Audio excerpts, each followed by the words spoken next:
nombre de Chile Necesita ESI y el CIA del Instituto de Educación les damos la más cordial bienvenida a la actividad Lo que tenemos y lo que falta hacia respuestas sistémicas en educación sexual integral.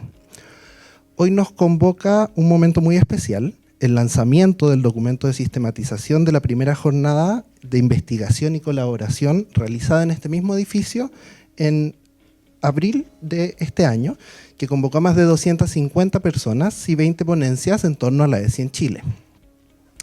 Queremos además enmarcar este evento en un camino mayor. Este evento se enmarca dentro de las actividades precongreso rumbo al primer congreso en ESI en Chile que realizaremos en la Pontificia Universidad Católica de Chile. El encuentro de hoy nos permite detenernos, mirar lo que tenemos, lo que nos falta y proyectar respuestas sistémicas para una educación sexual integral con enfoque en derechos, género y diversidad. Para iniciar, queremos dar las palabras a las autoridades que nos acompañan. En primer lugar, nos honra contar con la presencia de la subsecretaria de Educación, Alejandra Arratia Martínez, que nos compartirá unas palabras de apertura.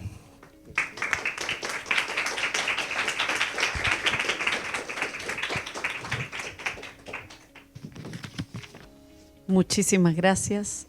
Bueno, en primer lugar agradecerle a la Universidad de Chile, aquí al CIAE por recibirnos aquí, a todas las instituciones que han estado trabajando en que podamos estar hoy día en este espacio, ¿no? Estaba hojeando así rápidamente el reporte y dan ganas de ya poder meterse a conocerlo un poco más. Yo lamentablemente, al tiro me voy a excusar de que me tengo que ir lamentablemente alrededor de 10:15. El lunes nos toca ir a presentar toda la ejecución presupuestaria al Ministerio y todo el presupuesto del próximo año.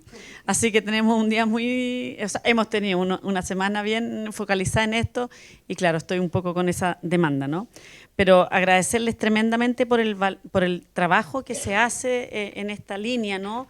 Desde la sociedad civil, desde las universidades, trabajo también articulado con el Ministerio. Quiero aquí valorar el trabajo que hace la Unidad de Género. Está Amapola desde la Unidad de Género como más ministerial, pero está también hay personas de las distintas áreas que tienen divisiones, o sea, que tienen unidades de género. Ustedes saben que el género es un ámbito que se transversaliza tanto a nivel de gobierno como en el Ministerio de Educación propiamente, ¿no? Quiero agradecer el trabajo que se ha sostenido desde estas distintas instituciones y desde estos distintos grupos en torno a la educación sexual integral, en torno a este derecho que tenemos y que tenemos que fortalecer en nuestro sistema educacional, ¿no? A mí siempre me gusta anclar, como explicitar, que esto no es que se nos ocurra porque tenemos una idea en particular o porque tenemos tal mirada. La Ley General de Educación en Chile tiene el mejor artículo, siempre es el artículo 2, que habla de la necesidad, como en el fondo de cómo se entiende la educación en nuestro país. Y la mirada de la educación es muy integral. De hecho, reconoce todas estas distintas dimensiones de la formación de la persona. Por lo tanto, ahí se ancla también el derecho que tenemos en nuestro país de favorecer una educación en afectividad y sexualidad integral. Lo primero, y quiero como dar una pequeña mirada como de lo que hemos podido hacer, también reconociendo que como gobierno en nuestro periodo hemos podido hacer cosas, pero también hay cosas que no hemos podido hacer. Quiero ser súper como transparente con eso y si bien tenemos en el fondo una legislación que nos permite anclar estos temas, también tenemos deuda y confiamos también en que hemos ido pudiendo poner como de alguna manera las semillas que luego van a germinar. Me gustó mucho, me gusta esa lógica como de que plantamos esa semilla y esto después va a ir avanzando, ¿no? Entonces, lo primero es que reconocer que existe esta deuda, ¿no? Reconocer que tenemos una deuda como país.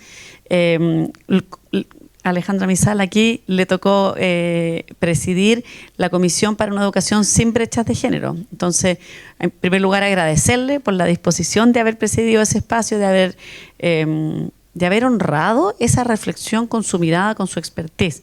Creo que fue un gran aporte al trabajo que se dio en ese espacio. Y la Comisión plantea muy directamente, ¿no?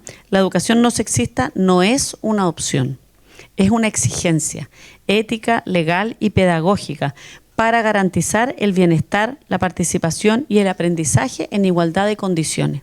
Esta es una frase que viene desde el informe de la Comisión y quiero como también citarla acá porque esto nos pone el marco ético que impulsa nuestro trabajo.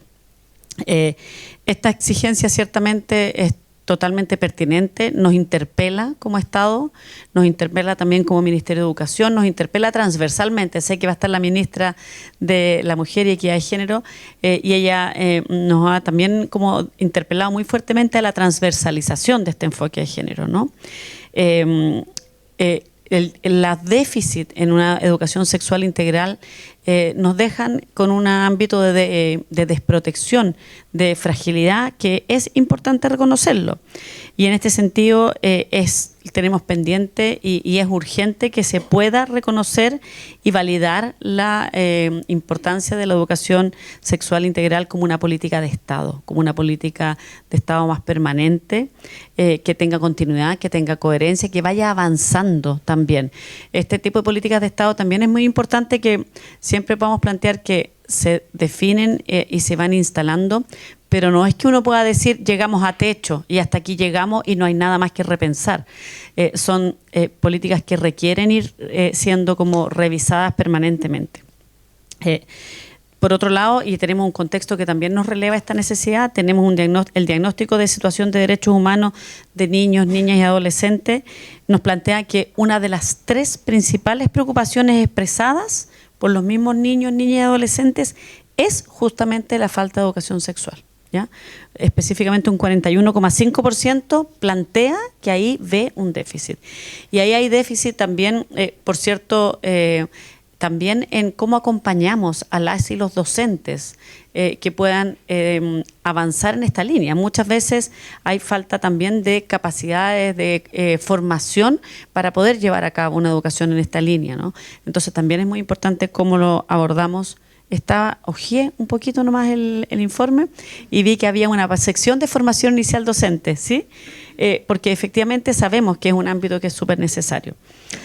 Sin perjuicio de, asumiendo esto que es que tenemos una gran tarea pendiente y que tenemos mucho que seguir o que avanzar como Estado, también creo que es importante reconocer que hemos avanzado en nuestro gobierno en algunos pasitos, ¿no?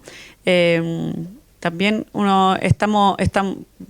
bien honestamente estamos como en esa parte final de los gobiernos en que uno mira y dice, esto se avanzó, hemos avanzado decididamente en algunas cosas, hay algunas cosas que el contexto político no nos ha permitido avanzar decididamente y uno hace esa evaluación en retrospectiva también. Los gobiernos son reflexiones que tenemos.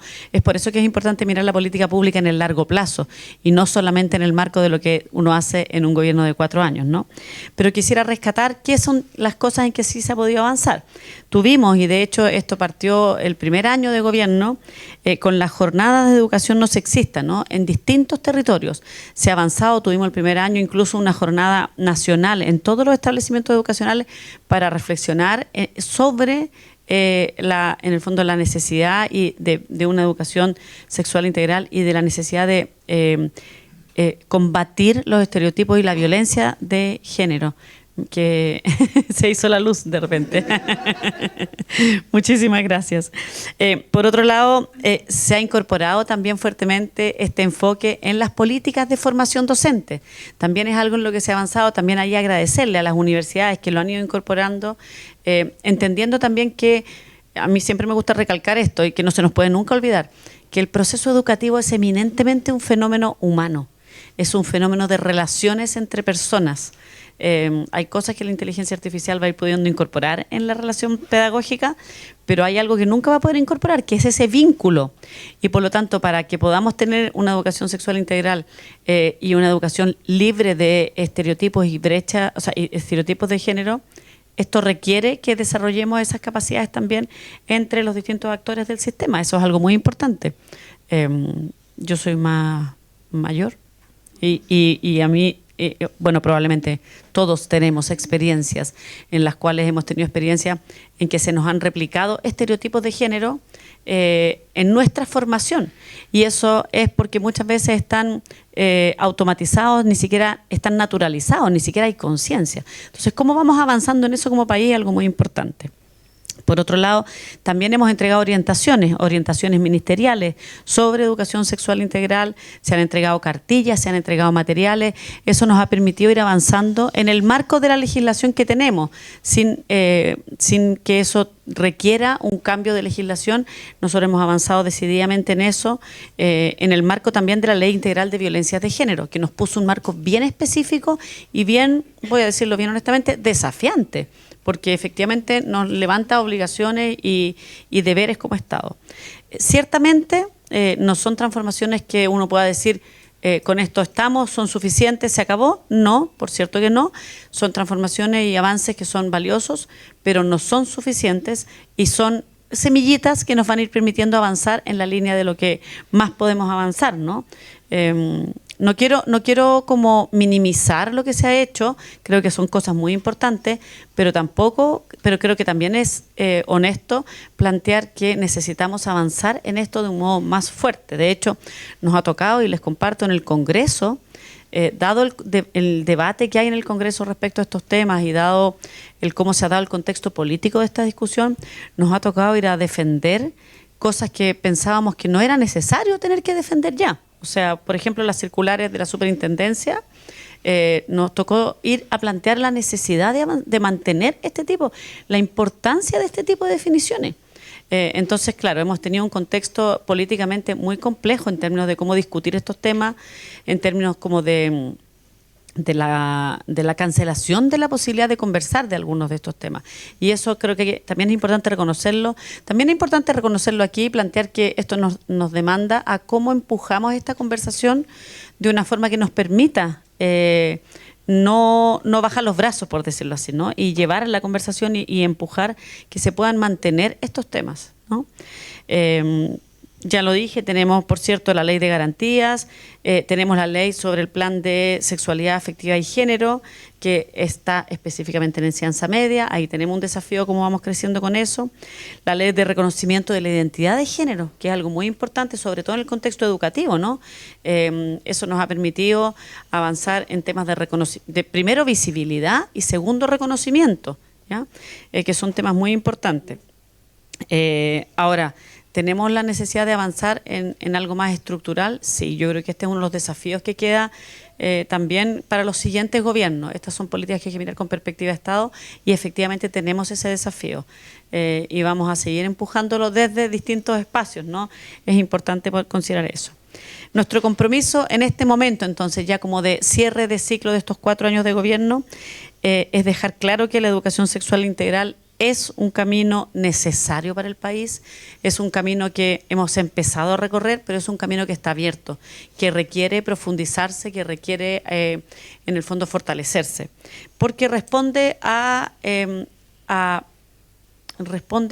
vulneraciones de derechos muy estructurales en materia de reconocimiento, en materia de dignidad, en materia del derecho a una vida libre de violencia. También en materia de aprendizajes, por ejemplo. Son todas, en el fondo, estereotipos y brechas que se van manteniendo y que necesitamos abordar.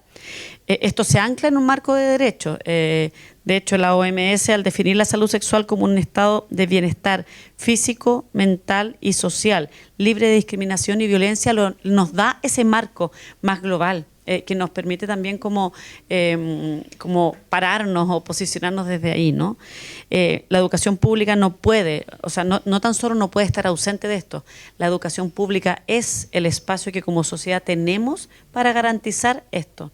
Y por lo tanto es muy importante avanzar en eso, resguardar el desarrollo de capacidades, resguardar el que tengamos instrumentos, resguardar el que podamos abordar los desafíos que estamos teniendo de convivencia escolar.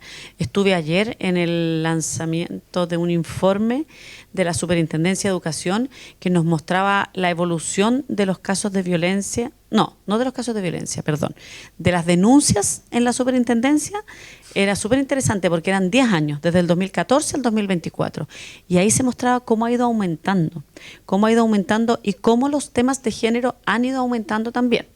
Igual, creo que siempre es necesario poner ahí que y probablemente una reflexión que algunos de ustedes pueden como ayudarnos a tener y quizás contraargumentar. No tengo una postura cerrada, pero creo que hay que mirar siempre que estos no son cosas que antes no pasaran. Ahora existe más conciencia de que hay un resguardo de derechos y que hay un lugar donde ir cuando estas cosas pasan, que es la Superintendencia de Educación, digamos. Pero efectivamente se ve un aumento súper sostenido, y dentro del aumento también es sostenido las denuncias por temas de violencia, ¿ya? Entonces, esto son todas señales que nos muestran que avanzar en educación sexual integral es una necesidad país, es una necesidad que tenemos que abordar para la formación integral de niños, niñas y jóvenes.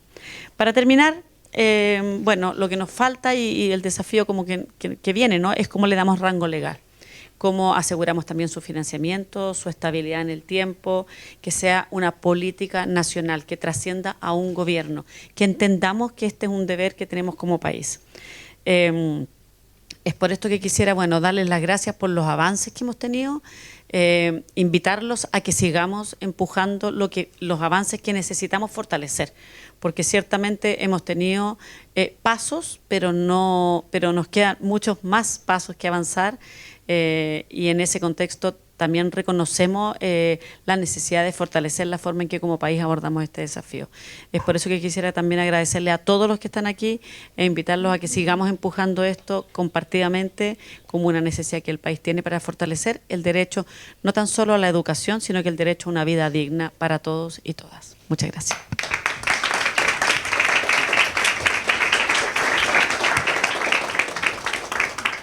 Muchas gracias, subsecretaria. Ahora quiero invitar al director de la Fundación Chile Necesita ESI, Martín de la Sota, a compartirnos unas palabras también. Hola. Ya, por honor al tiempo voy a intentar hacerlo cortito. Solamente quiero destacar 3 ideas importantes. La primera, aprovechar de agradecer a nuestros colaboradores, al Ministerio de Educación, al Ministerio de la Mujer y Equidad de Género y al CIAE, porque desde el primer momento igual se ha notado cierto espacio de colaboración y de reconocimiento del liderazgo de quien está organizando esta actividad, pero también a lo largo del tiempo hay personas de la sociedad civil que dicen ojo con trabajar con los ministerios porque ocupan todas actividades para hacer cuenta pública.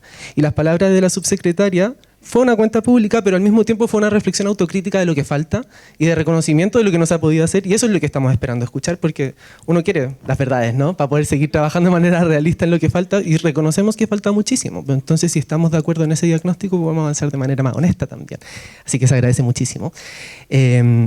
Y también porque cuando se colabora con academia, sociedad civil y instituciones públicas, podemos ir avanzando en algo que yo creo que muchas veces a los activismos les falta, que es basarse en evidencia, que es ser capaz de hacer propuestas, valga la redundancia, pero con un ánimo propositivo más que destructivo. Y eso en educación lo hemos visto antes, o sea, se han tomado decisiones educativas importantes en este país basadas en neuromitos, por ejemplo. Veníamos caminando con mi mamá y estábamos pensando, por ejemplo, en la teoría de las inteligencias múltiples, donde se creía que las personas tenemos una de 7 inteligencias, súper reducida, y se llegó a justificar el financiamiento de instrumentos de medición en el sistema educativo para diagnosticarte cuál iba a ser tu profesión futura. O sea, ese es el nivel de gravedad cuando no dialogan las políticas públicas con la sociedad civil y la academia. Entonces yo me pregunto, ¿vamos a dejar la sexualidad de niños, niñas y adolescentes en manos de tomadores de decisiones que no están queriendo mirar la evidencia? Sí, eso es lo que está en juego con este tipo de debates. Y también ese es el aporte que estamos viendo dentro de la sistematización que estamos intentando impulsar. Segunda idea importante, creo que tiene que ver con el trabajo intersectorial que podemos empezar a llevar a cabo respecto a la educación sexual integral. Y esto tiene que ver porque cuando nos ponemos a hablar de ESI, algunas personas te mandan a mujer y te dicen, bueno, es una política de equidad de género. Tenemos la ley contra la violencia hacia la mujer y la respuesta a todos estos problemas es la educación no sexista. Pero luego uno va a ver de que en realidad la ley está alojada en la Ley de Garantías de la Niñez, que responde al Ministerio de Desarrollo Social y Familia, entonces pareciera ser que es una política de cuidado, que trabaja con vulneraciones, con víctimas. Pero claro, es educación, entonces quizás deberíamos ir al Minedu, que ahí viene una reforma que es curricular, ¿no? Y también la formación docente entra, porque al parecer esto pasa más en las escuelas que en otro lugar.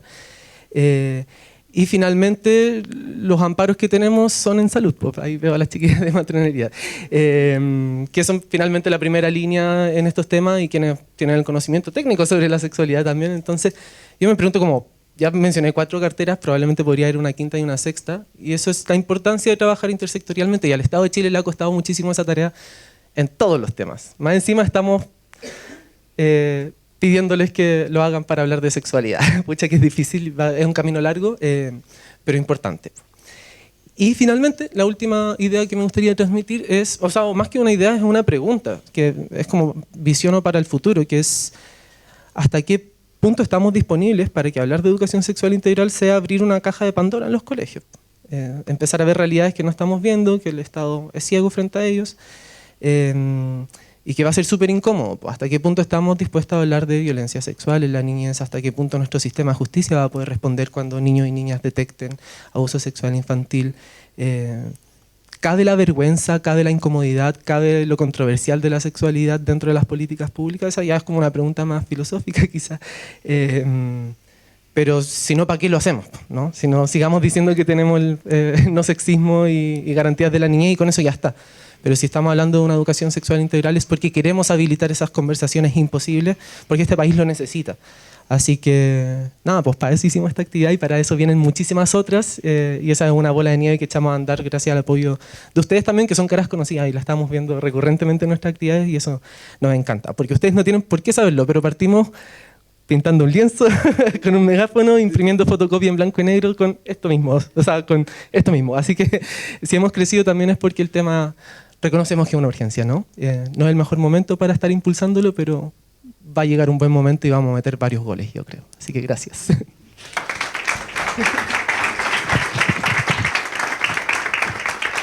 Muchas gracias, Martín.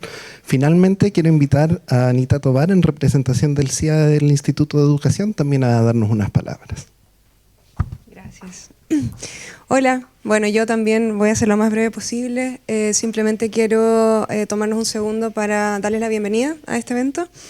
Agradecer que estén acá un viernes por la mañana. Y también quiero agradecer formalmente al CIAE y al Instituto de Educación, que ha abierto sus puertas para que nos reunamos hoy acá, que abrió sus puertas y nos dio su apoyo también para hacer la primera jornada que hoy día vamos a recordar en este evento. Y también me gustaría mucho agradecer y destacar el trabajo de las personas que participaron en esa jornada, todas las personas que presentaron, y no solamente el trabajo que mostraron ese día, sino también todo el trabajo que vienen haciendo para que podamos reunirnos hoy día, podamos reunirnos a pensar sobre la educación sexual integral, cómo investigarla, cómo colaborar para mejorarla en Chile. Y también, por supuesto, me gustaría agradecer en nombre del CIAE de la Universidad de Chile a Chile Necesita de Sí por todo lo que están haciendo y todas las puertas que están abriendo para mejorar una investigación más situada y más real. ¿Ya? Así que eso, muchas gracias y bienvenidos a este evento.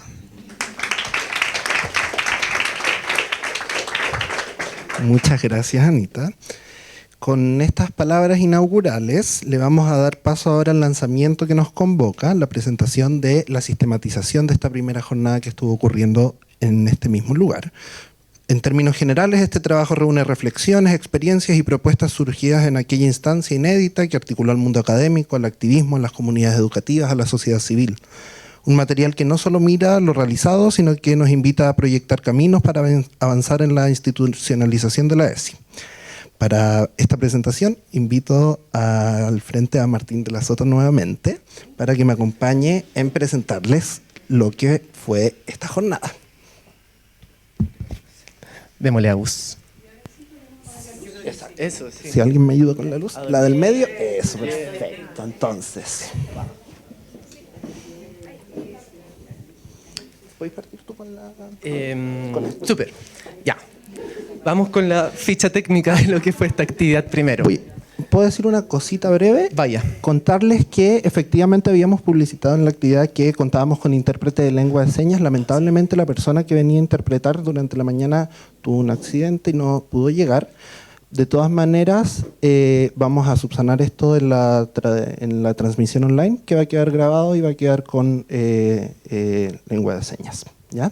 Es un pequeño paréntesis. Ahora sí, Martín. Muchas Démosle. Algunos datitos de lo que fue esta jornada. Fueron 213 personas que asistieron de manera presencial entre los 2 días y más de 342 inscripciones como audiencia telemática. Abrimos las postulaciones pensando que iban a llegar los mismos de siempre y en realidad fueron 65. De hecho, eso fue el primer paso para pensar que había terreno para hacer un congreso después, ¿no? 65 postulaciones para presentaciones orales, ya fueran trabajos prácticos o investigación. Y finalmente seleccionamos 18 presentaciones, las cuales fueron distribuidas en 6 mesas temáticas que van a poder encontrar en el documento y descargar desde ahora a través de la plataforma Chile Necesita ESI. ¿Y cuál fue el objetivo, Agustín, de esto? El objetivo, ¿cierto?, con las inquietudes que teníamos sobre cómo avanzar en ESI, tenía que ver con sostener un espacio de exposición académica, pero también no solo de exposición, sino que un espacio en el que nos pudiéramos encontrar a conversar, a crear redes de apoyo tanto en quienes trabajan como quienes investigan en educación sexual integral, para en conjunto, ¿cierto?, en este espacio colaborativo, poder pensar la educación sexual integral en espacios educativos. Dentro de la organización estuvimos nosotros como Chile Necesita ESI, el CIAE y las 2 mejores investigadoras jóvenes feministas de Chile. Ah, no, mentira. Anita Tovar y Bárbara Berger. Ambas están haciendo cosas increíbles vinculadas a la educación sexual integral, pero no sé, la Anita después les va a contar, pero ella como que está calculando qué parte del cerebro se te apaga, se te prende cuando escuchas sobre violencia y cómo eso te predispone a aprender sobre sexualidad. Increíble.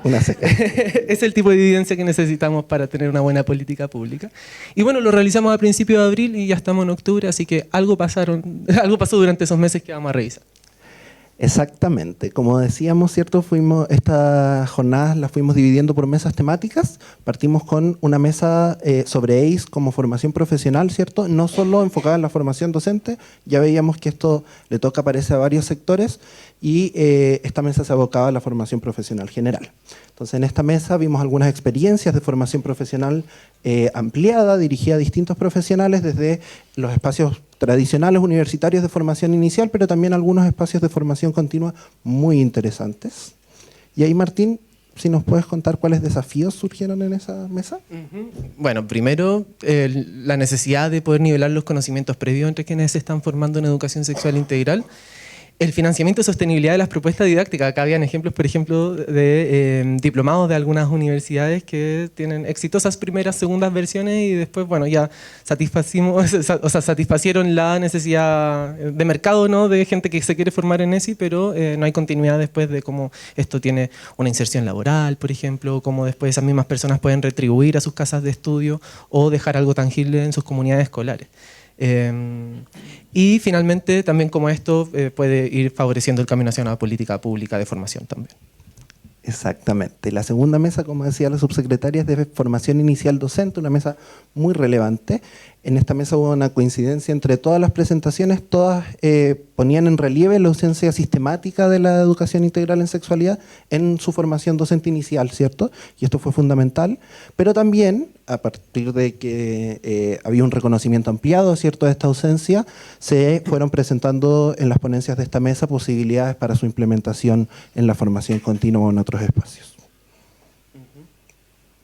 Si me puedes contar, por favor. ¿Qué te tengo que contar, y las proyecciones, por favor. Perfecto.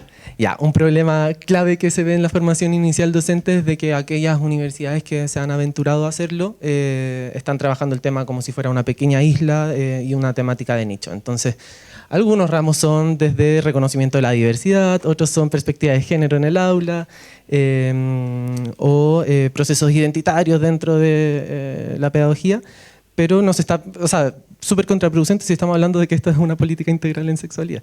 Entonces, no circunscribir la ESI a un proyecto específico, una asignatura específica, sino más bien ver cómo se puede transversalizar.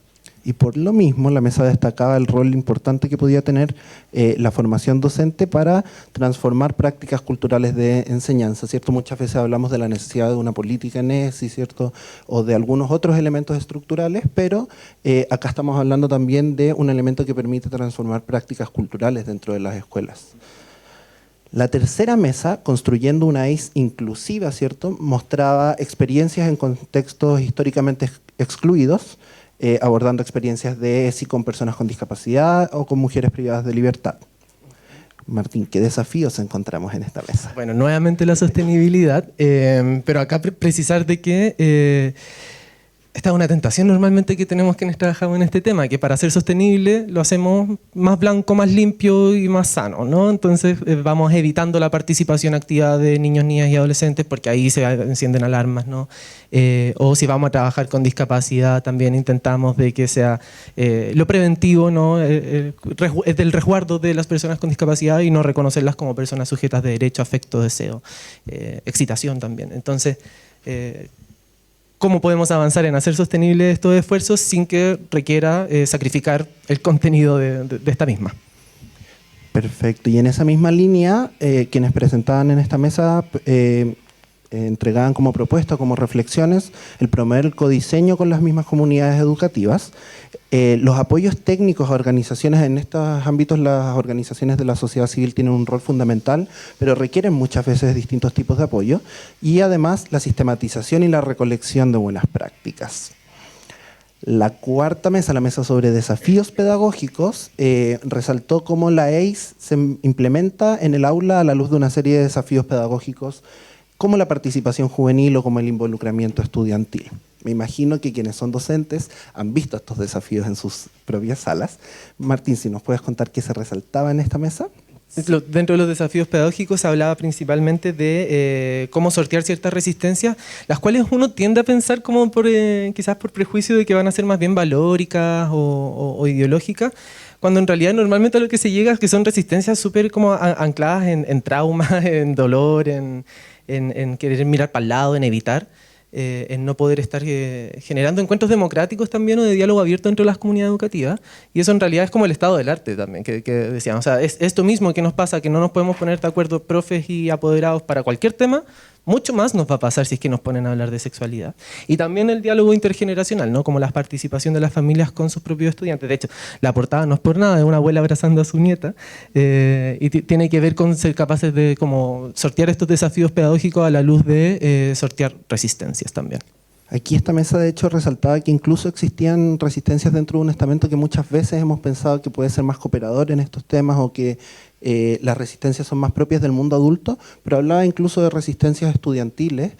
Y es un desafío que es importante no perderle el ojo, ¿cierto? No quedarnos pensando que las resistencias son solo del mundo adulto, porque en esta mesa, ¿cierto?, también destacaban una resistencia importante ahí, la sobrecarga docente, ¿cierto?, y la necesidad de transformar la EIS en un proceso institucional no individualizado.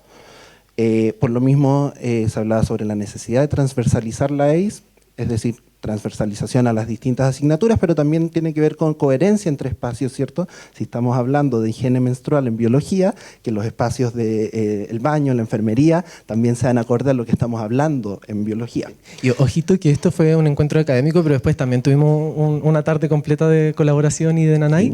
Sí. Y claro, salía muchísimo este sentimiento transversal entre las profes, que en el momento en que yo levanté la mano y dije en el colegio que yo sabía de este tema, me cociné frente a todo el colegio, porque sobrecarga laboral, estar atendiendo develaciones de abuso, estar más encima gestionando con convivencia escolar y más encima los mismos cabros me sexualizan por estar hablando de estos temas. Entonces, avanzar en esto no puede significar seguir como precarizando a docentes también, ¿no? Exactamente. Y por lo mismo también promovían muchas de las personas de esta mesa y recalcaban la relevancia de relevar la voz juvenil, y eso no es un simplemente pasar un micrófono, ¿cierto?, y dejarlos hablar, sino que también lograr modelar el cómo queremos que hablen, el lograr modelar la participación en estos espacios, y eso también es un desafío pedagógico en sí mismo. ¿Y Agus, la formación continua? En la quinta mesa de formación continua teníamos distintas iniciativas de fortalecimiento docente y acompañamiento a comunidades educativas en la implementación ya de educación sexual integral. Entonces, Martín, ¿qué desafíos habían acá? Sí, bueno, acá ya se empiezan a repetir también un poco las conclusiones porque es algo bastante transversal, pero también, así como estaban súper quemados haciendo eso y los profes, también les pasa de que formarse continuamente en estos temas sale de su propio bolsillo y es una pérdida de tiempo. Nosotros estamos organizando un congreso y tenemos que ir a pedirle a los directores de colegio que le libere la tarde al profesor para que vaya, cuando debería ser al revés, ¿no? Deberían estar pidiéndonos el cupo porque es una instancia de formación. Y la formación continua, entonces en educación sexual integral también se hablaba de que tiene que ser entendida como una forma de profesionalización, pues estos no son profes perdiendo el tiempo, son profes aprendiendo a ser mejores profes. Exactamente, por lo mismo, ¿cierto?, para darles continuidad sean necesarias en este En mesa se resaltaba la importancia de políticas más estructurales, claras, pero que también se articularan con formación pertinente a esas políticas. Y Agus, también salió algo importante que acabo de recordar, que tiene que ver con muchas personas que vienen haciendo ESI de manera quizá un poquito más improvisada, ¿no? Como son expertos por experiencia, y no se quieren quedar abajo si es que llega a haber algún tipo de actualización. Eso es importante, ¿no? Porque a veces pensamos, si es que hay una política en ESI, ¿qué requerimientos tendríamos para los educadores sexuales? Probablemente podría llegar a haber incluso un registro o una nueva línea profesional o algún tipo de certificación. Bueno, ¿y qué pasa con los que no les toca la gracia de estudiar cuando ya está esta actualización dentro de la formación inicial docente, ¿no? La formación continua vendría siendo la forma de no marginarles del sistema educativo, incluso a quienes fueron iniciadores del tema en sus comunidades. Efectivamente, efectivamente. Por último, la mesa 6, muy interesante, porque era muy variada también, era la mesa de exploraciones pedagógicas para la EIS. Aquí vimos juegos didácticos, modelos educativos alternativos, talleres basados en movimiento, que nos mostraban un poco otros formatos de los que tradicionalmente quizás nos imaginamos al hacer sí, formatos en general creativos y no formales. Martín, ¿nos quieres contar sobre los desafíos y las proyecciones de esta mesa? Aquí quedamos con los desafíos un poco plop, porque nosotros estamos todo el rato abogando porque idealmente que la ESI quede súper explícita en el currículum, y los profes y investigadores decían, bueno, pero el currículum termina siendo una camisa de fuerza porque me está ahí obligando a mí a justificar hablar de sexualidad a partir de algo que quizás no siempre tiene vínculos lógicos con la sexualidad. Entonces es un trabajo doble, y en realidad lo que se intenta es poder salir un poquito de lo estrictamente curricular y poder pensar otras estrategias de didáctica en sexualidad que vayan más allá del aula clásica, ¿no? Entonces ahí se pensaba también vinculación, redes asistenciales con servicios de salud, espacios culturales, recreativos también. Exactamente, así que les invito a que puedan en el documento que pueden revisar en papel o descargar, revisar los detalles de esta mesa. Ojalá hubiéramos podido profundizar en cada una de ellas, pero hay innovaciones súper importantes. Y un poco a modo de conclusión de 4 grandes puntos que salieron sobre el cierre de estas jornadas, tanto de las mesas de exposición como de los espacios de articulación y de conversación posteriores. En primer lugar, la relevancia de la articulación intersectorial, ¿cierto? Veníamos viendo, ¿cierto?, que esto ya está en al menos 4 ministerios, como decía Martín, pero no necesariamente estamos articulados al trabajar en esos 4 ámbitos, ni siquiera en relación a los 4 ministerios, sino que en esos 4 ámbitos no necesariamente el sector educación conoce cómo relacionarse con el sector salud. No es fácil relacionarse, no es llegar y tocar una puerta, no necesariamente también el sector salud sabe cómo relacionarse con el sector educativo. Entonces, la importancia de fomentar dispositivos tangibles de articulación intersectorial se relevó mucho. Bueno, también inevitablemente se tiene que hablar de formación docente, es lo que sale en todos los lados, y pensarlo no solamente a la luz de aquellas cosas que tienen como habilidades y conocimientos básicos esperables dentro de los mismos docentes, sino también como un ejercicio de mejoramiento de prácticas también.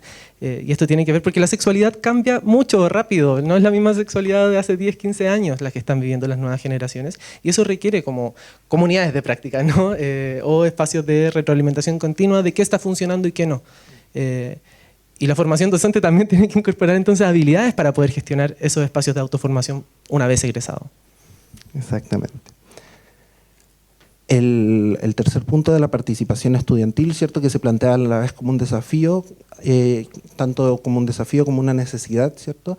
Y como les decía, participación no en el sentido solamente de pasar un micrófono o de abrir un espacio para hablar, sino que facilitemos que esa participación sea efectiva, también modelando el cómo se puede participar. El participar no es innato, no es algo que te pongan en un espacio y tú participas, sino que se tiene que fomentar que tú participes. Y finalmente, políticas públicas sólidas, sostenidas y con enfoque de derecho. Y acá, como decíamos, hay tantos cuerpos legales como de distintos sectores, de distintos ministerios. También se producen estos debates interesantes entre mismos profes que están como argumentando por qué están haciendo lo que están haciendo, y cada uno tiene un argumento distinto. Y eso es peligroso, porque no es una voz unificada de cara hacia las familias cuando tenemos un único reglamento que estamos entendiendo de por qué estamos haciendo lo que estamos haciendo. Sonó poesía eso, pero es importante entenderlo como la necesidad de una política pública sólida, sostenida y con enfoque de derecho. Agustín, yo tengo una duda, sí. Adelante. ¿Qué es lo que tenemos y qué es lo que falta? ¿Qué es lo que tenemos y qué es lo que falta? Es lo que vamos a ver ahora. Muchas gracias, Martín, por la presentación.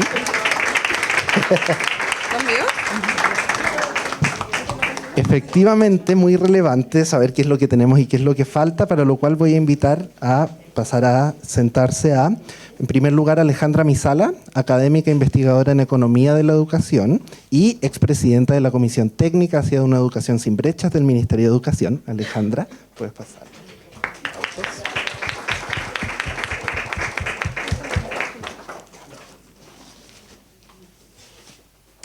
En segundo lugar, Teresa Valdés, investigadora feminista con una reconocida trayectoria en políticas de género y sexualidad.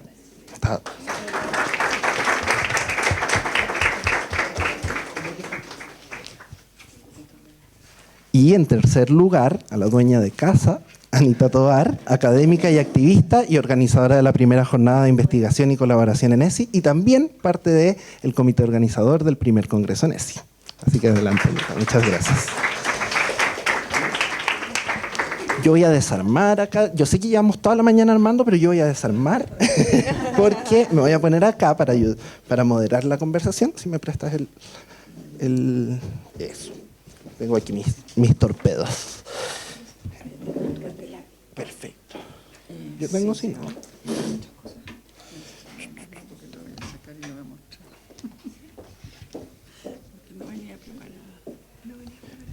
El pasadiapositivas. Entonces, muchas gracias a las tres por su presencia. Es un honor y va a ser un honor también estar moderando el panel. En primer lugar, vinimos con la pregunta impresa en la presentación para que no se nos vaya el punto de lo que estamos hablando. Pero la primera pregunta es para Alejandra. El micrófono ya está activado, así que les voy a dejar ese para ustedes, si se lo puedes pasar, Alejandra. Gracias, Anita. Alejandra, tú fuiste presidenta de la Comisión Técnica reciente hacia una educación sin brechas del Ministerio de Educación. ¿Podrías comentarnos quiénes la conformaban, cierto? Entender el contexto en el que se dio los objetivos y también obviamente te pedimos que luego nos puedas compartir un análisis un poco más profundo sobre sus conclusiones y cómo estas se relacionan con el estado del arte actual de la educación sexual integral. Bueno, muchas gracias por la invitación, muy buenos días a todos y todas. Estoy muy contenta de estar aquí, esta era mi casa. Siempre es bueno volver a la casa. Bueno, como ustedes saben, acabamos de decir, yo tuve el honor de presidir la... ¿Se escucha mejor ahí? Espérate.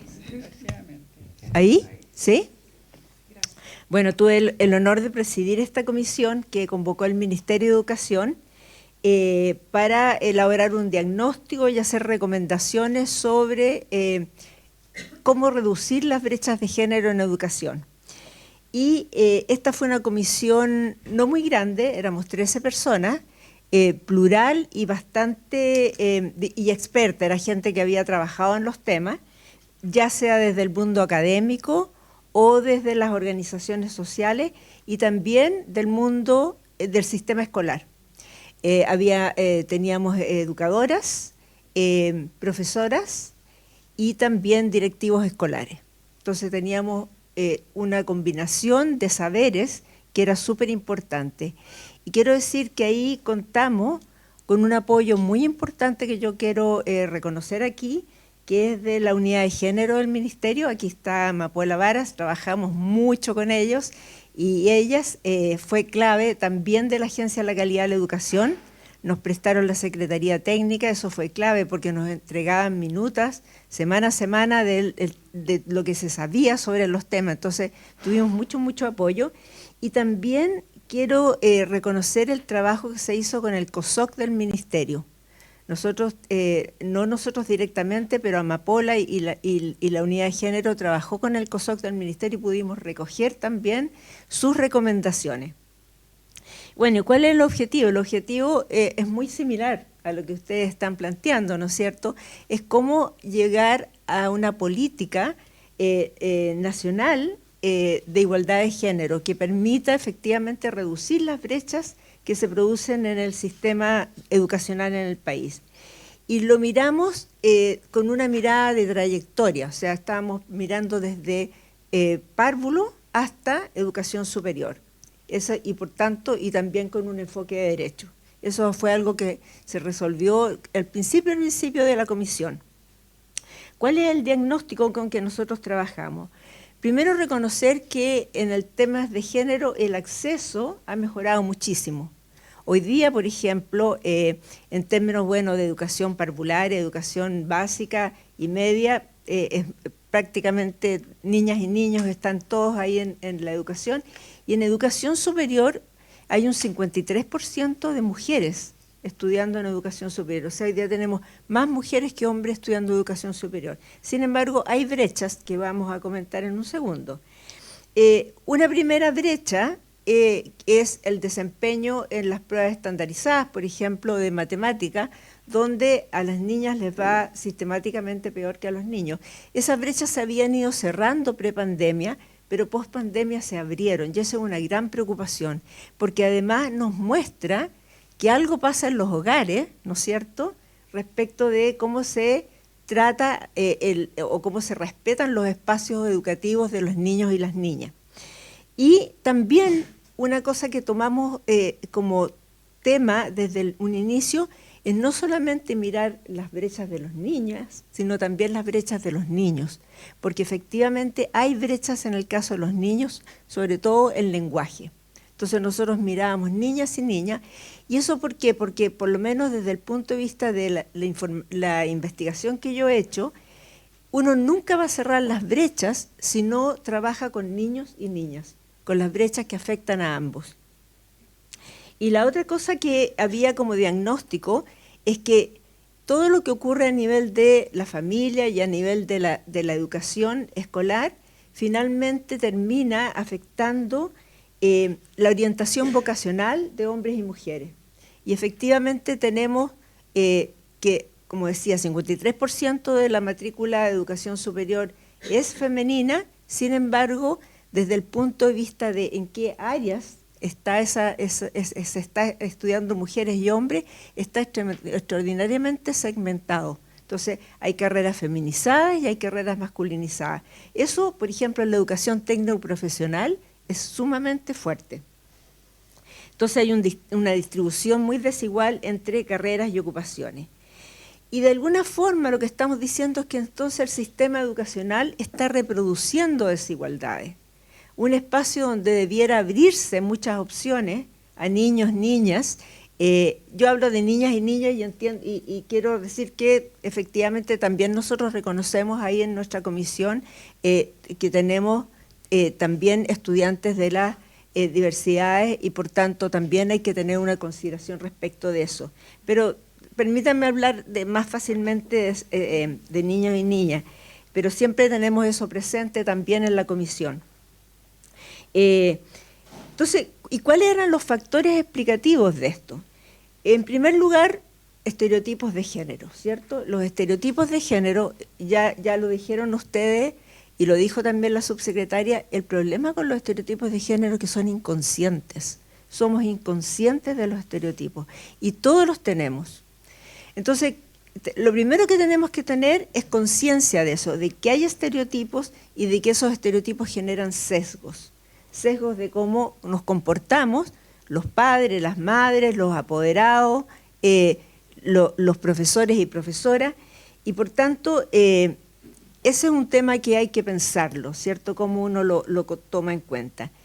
Y muchas veces esos estereotipos se manifiestan en prácticas pedagógicas y sesgos en la educación escolar y también en la educación superior.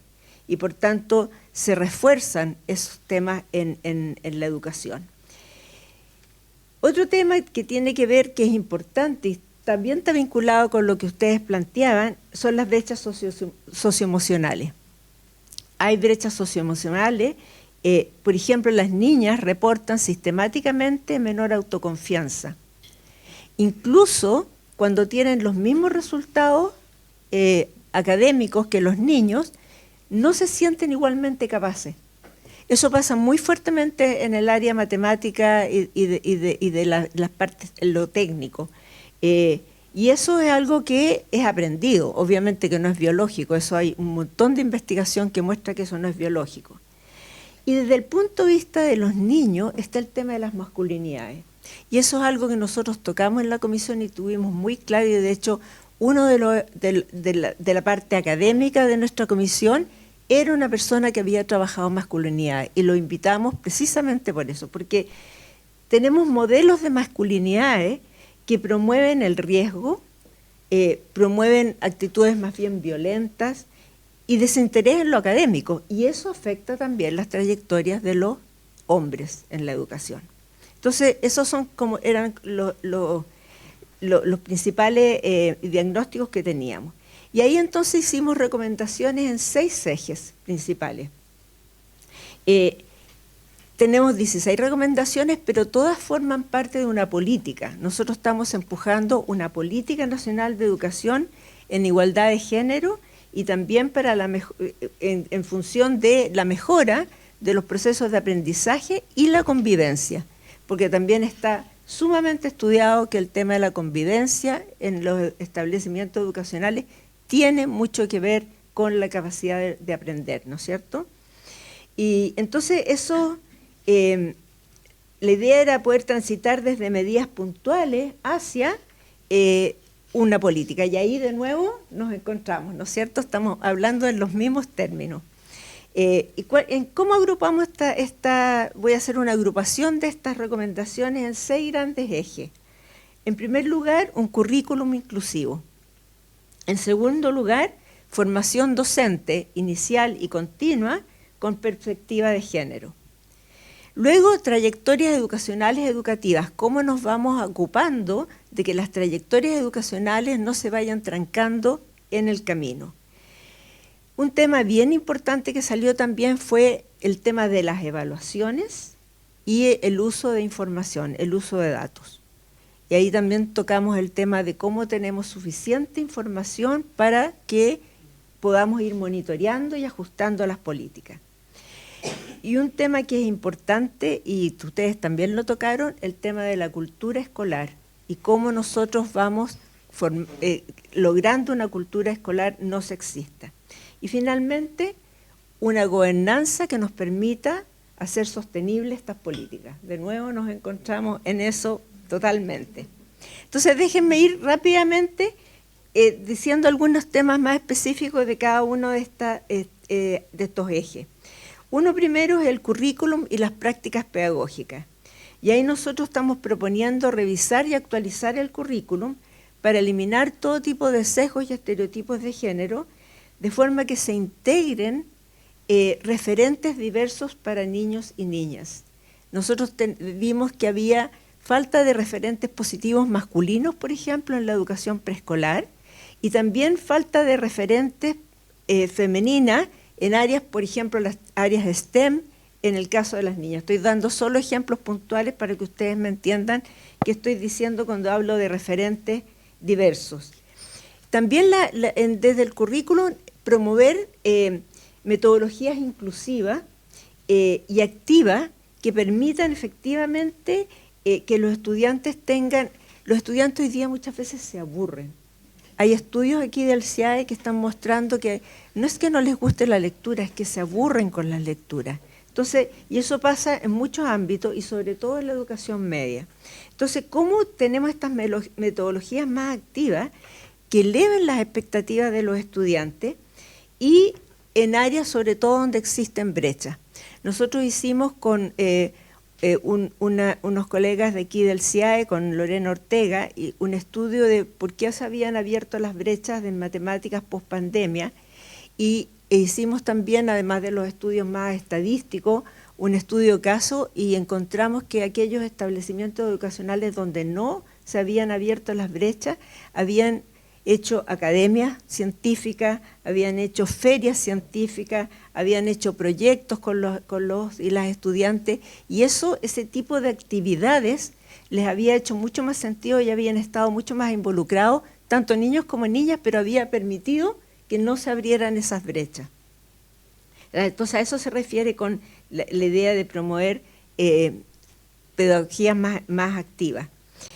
En formación y desarrollo profesional docente, la idea es poder incorporar la perspectiva de género y, tal como ustedes dicen también, pensarla transversalmente.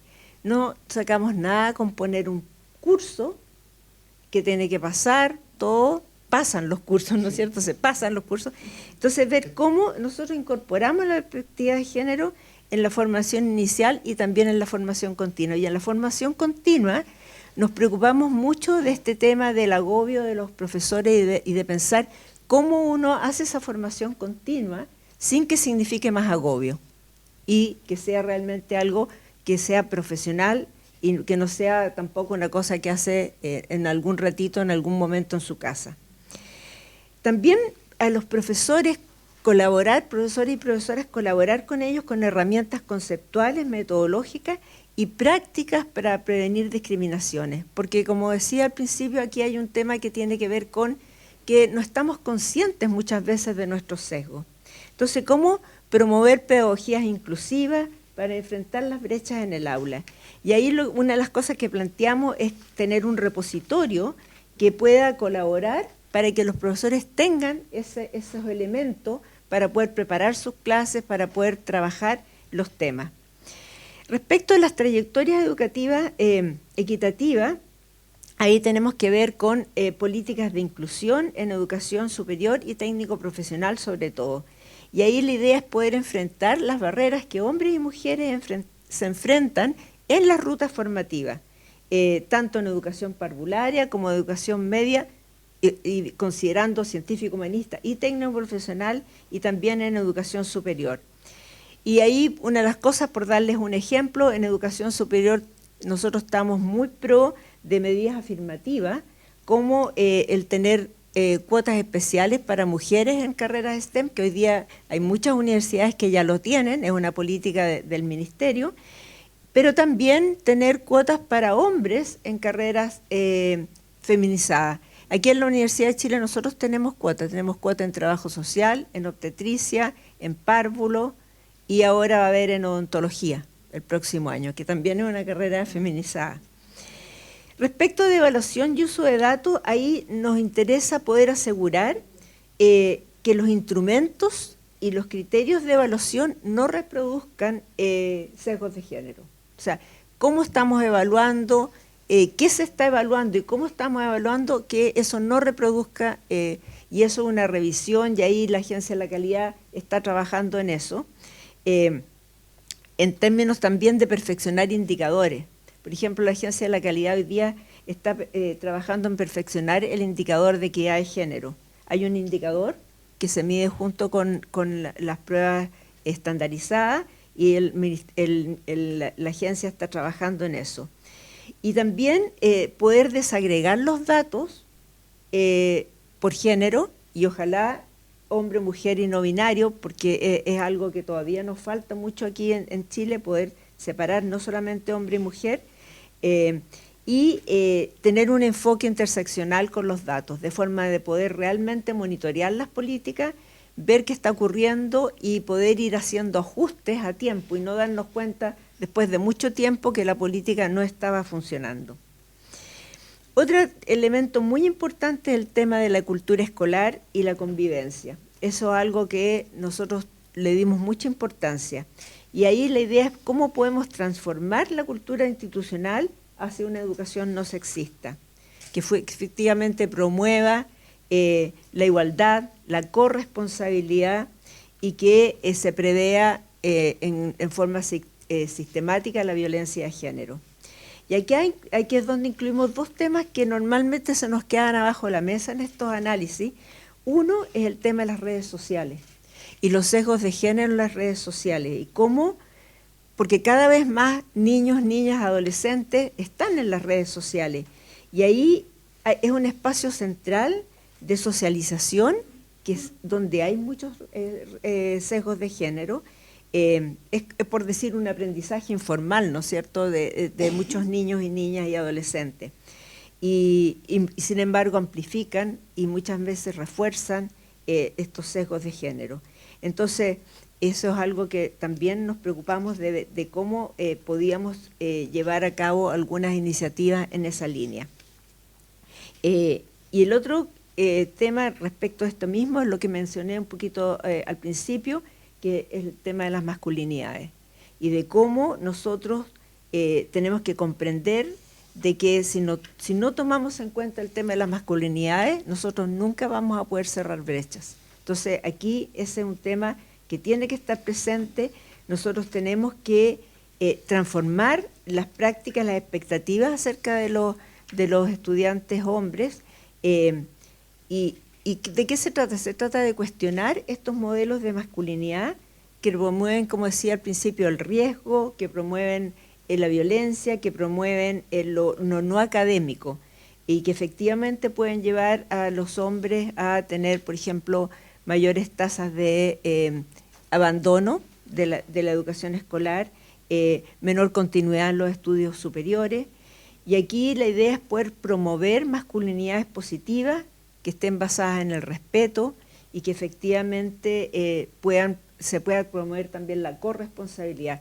Cada vez que uno habla de temas de género, por ejemplo, en temas de cuidado, al final la palabra que cae así encima es corresponsabilidad. Entonces, ¿cómo promovemos, cómo formamos en corresponsabilidad? Y el otro tema que tocamos en este ámbito es el tema de las familias y en general de las comunidades escolares, que es un tema que ustedes también tocan, que tiene que ver con si que nosotros queremos promover el cambio cultural, nosotros tenemos que tener a las familias presentes, tenemos que trabajar con las familias desde las escuelas, desde los establecimientos educacionales, aquí, sobre todo en la parte más escolar, ¿no es cierto? En la educación superior ya la familia no está presente en general.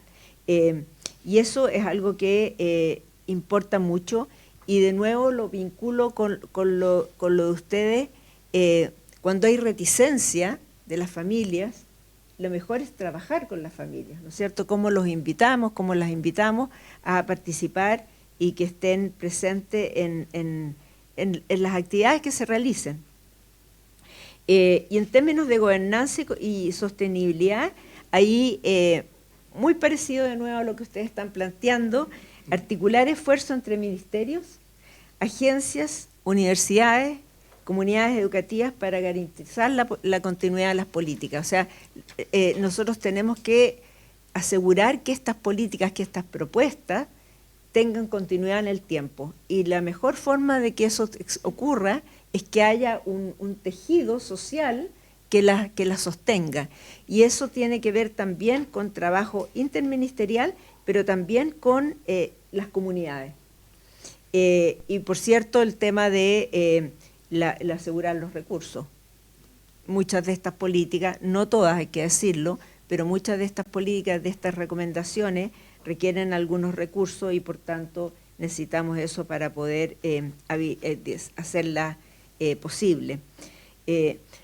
Y algo que dijo la subsecretaria, que yo creo que es importante mencionar, es que no avanzar en este tipo de políticas, incluyo las políticas que ustedes están promoviendo, que además se entrelazan muchísimo, no solamente se mide en estadísticas, en brechas, en puntajes de diferencia en las pruebas de ingreso a la universidad o cualquier otra prueba estandarizada, sino que tiene que ver con que estamos truncando vocaciones, estamos impidiendo que tanto niñas, todas las personas puedan desarrollar todo su potencial.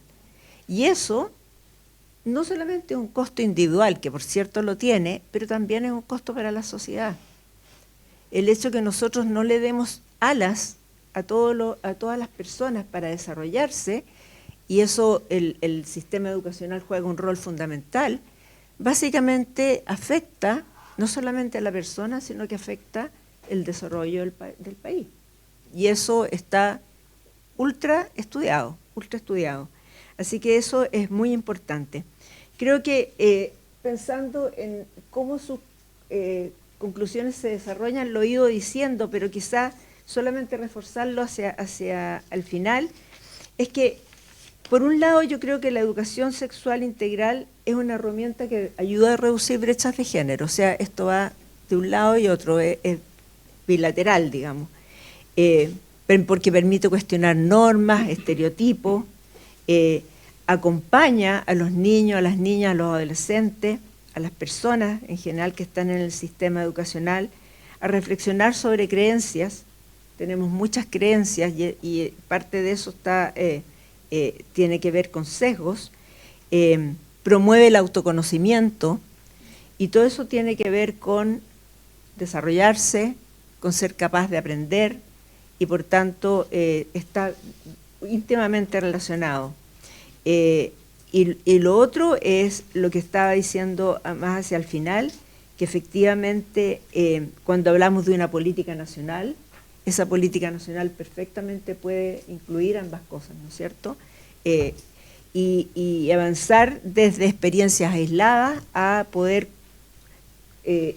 interactuar las dos cosas y poder trabajar en conjunto para que efectivamente podamos tener una educación mucho más plena para todas las personas.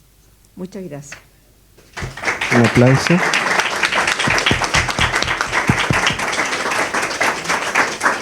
Muchas gracias, Alejandra. Muy completa el resumen sobre la mesa y también muchas coincidencias con efectivamente lo que planteamos desde las jornadas y en general desde cuando hemos promovido espacios de educación sexual integral. Así que muchas gracias. Vamos a pasar ahora a la pregunta de Teresa. Les voy a dejar después una pregunta breve hacia el final a las 3, pero vamos a pasar ahora a la siguiente pregunta. Teresa, tú tienes una gran trayectoria como investigadora feminista en políticas de género y sexualidad. Gran trayectoria. ¿Podrías nombrarnos de tu experiencia 3 discusiones y o avances clave en torno a la educación sexual que nos permitan comprender mejor la situación actual del país en esta materia? Y veo que vienes bien preparada. Vengo con la historia a cargo. Lo primero que quiero hacer es agradecer la invitación. La verdad es que me produce muchísima emoción esta sensación de que seguimos, digamos, trabajando, avanzando, digamos, en un tema tan importante en el que yo cargo con una historia muy larga. Felicitarlos realmente por lo que están haciendo y bueno, y celebrar también el trabajo que ha hecho Alejandra, que han hecho en la comisión, que creo que es súper aporte. ¿Qué es lo que les puedo contar? O sea, Chile es un país de paradoja y por eso vengo cargando la historia. Porque Chile tuvo educación sexual el año 1970. Aquí está la revista Educación, dice la educación sexual, esto es junio de 1970. Entonces aquí ustedes pueden encontrar toda una reflexión, tareas de la educación sexual. Esto fue el programa Vida Familiar y Educación Sexual, instalado por el gobierno de Eduardo Frei Montalva. En esta revista que se las voy a dejar, le voy a hacer aquí una donación aquí a la Fundación Chile. Les cuento que esto es muy personal porque mi papá fue el que estuvo a cargo de esta cuestión. Entonces una experiencia muy divertida porque lo traigo puesto como de la infancia. Yo era adolescente, ya no estaba tan chica, digamos, pero mi padre, digamos, fue el encargado por el ministro de Educación de hacerse cargo de este programa Vida Familiar y Educación Sexual. Y lo que les comentaba, el año pasado con mis hermanos donamos el archivo a mi papá y mi mamá, mi papá más que con mi mamá, pero mi papá también, al Museo de la Educación. En el Museo de la Educación están todos.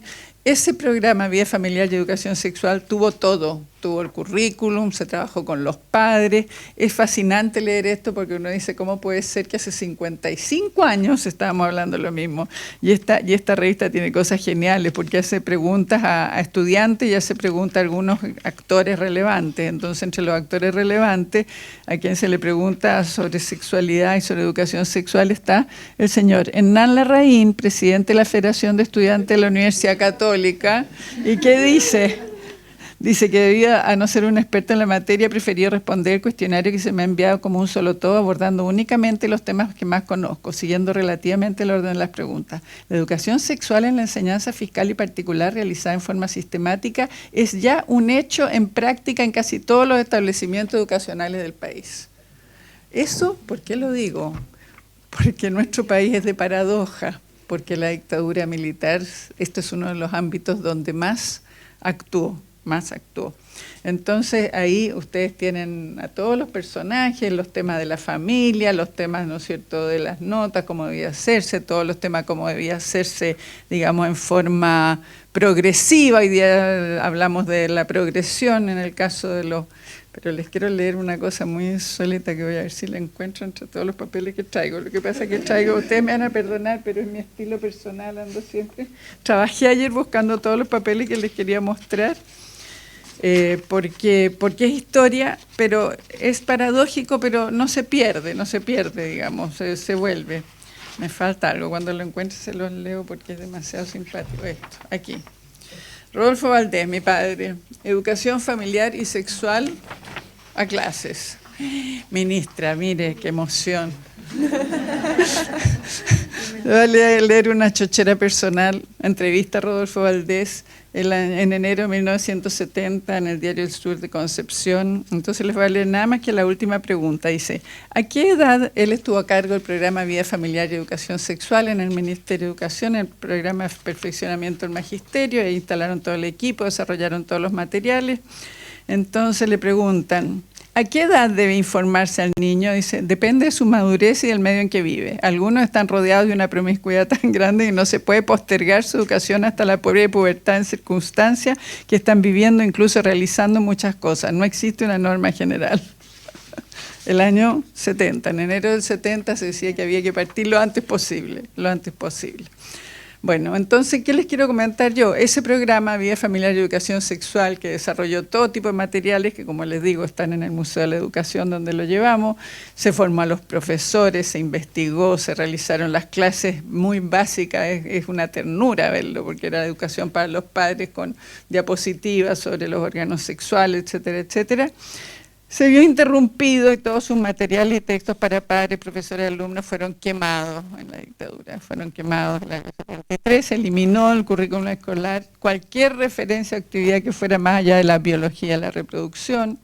La política de paternidad responsable no pudo ser eliminada porque esto fue en paralelo. En salud, ¿no es cierto?, se instaló el programa de paternidad responsable y en educación, vida familiar y educación sexual, pero en el Ministerio de Educación no solo se eliminó el programa de educación sexual, sino que todo el sistema de educación fue reformado de manera que el Estado no pudiera incidir y no influir. Ustedes saben la famosa LOCE, que significó, digamos, que realmente al consagrar la libertad de enseñanza por parte del derecho a la educación, ¿no es cierto?, asigna la responsabilidad de educación a los padres y la familia por sobre la escuela y las políticas educacionales. La sociedad chilena se modernizó, ¿no es cierto? La transición a la democracia tuvo una cantidad de, digamos, posibilidades y potencialidades. Sin embargo, una de sus características que no hemos podido terminar de zafar ha sido, ¿no es cierto?, el reposicionamiento de una jerarquía católica, porque ustedes saben que Eduardo Frei Montalva era católico, que existía un cardenal, que se instalaron los anticonceptivos con la venia del cardenal y la educación sexual con la venia del cardenal. Pequeño detalle, la geopolítica del Vaticano significó que nosotros fuimos teniendo unos cardenales cada vez más conservadores y una iglesia cada vez más conservadora y más centrada en lo que decían de la cintura para abajo más que de la cintura para arriba. Y entonces tenemos una instalación, digamos, de la jerarquía católica conservadora, y la misma iglesia que se destacó por la defensa de los derechos humanos al mismo tiempo puso una serie de cerrojos, y cuando llegó la democracia cerró.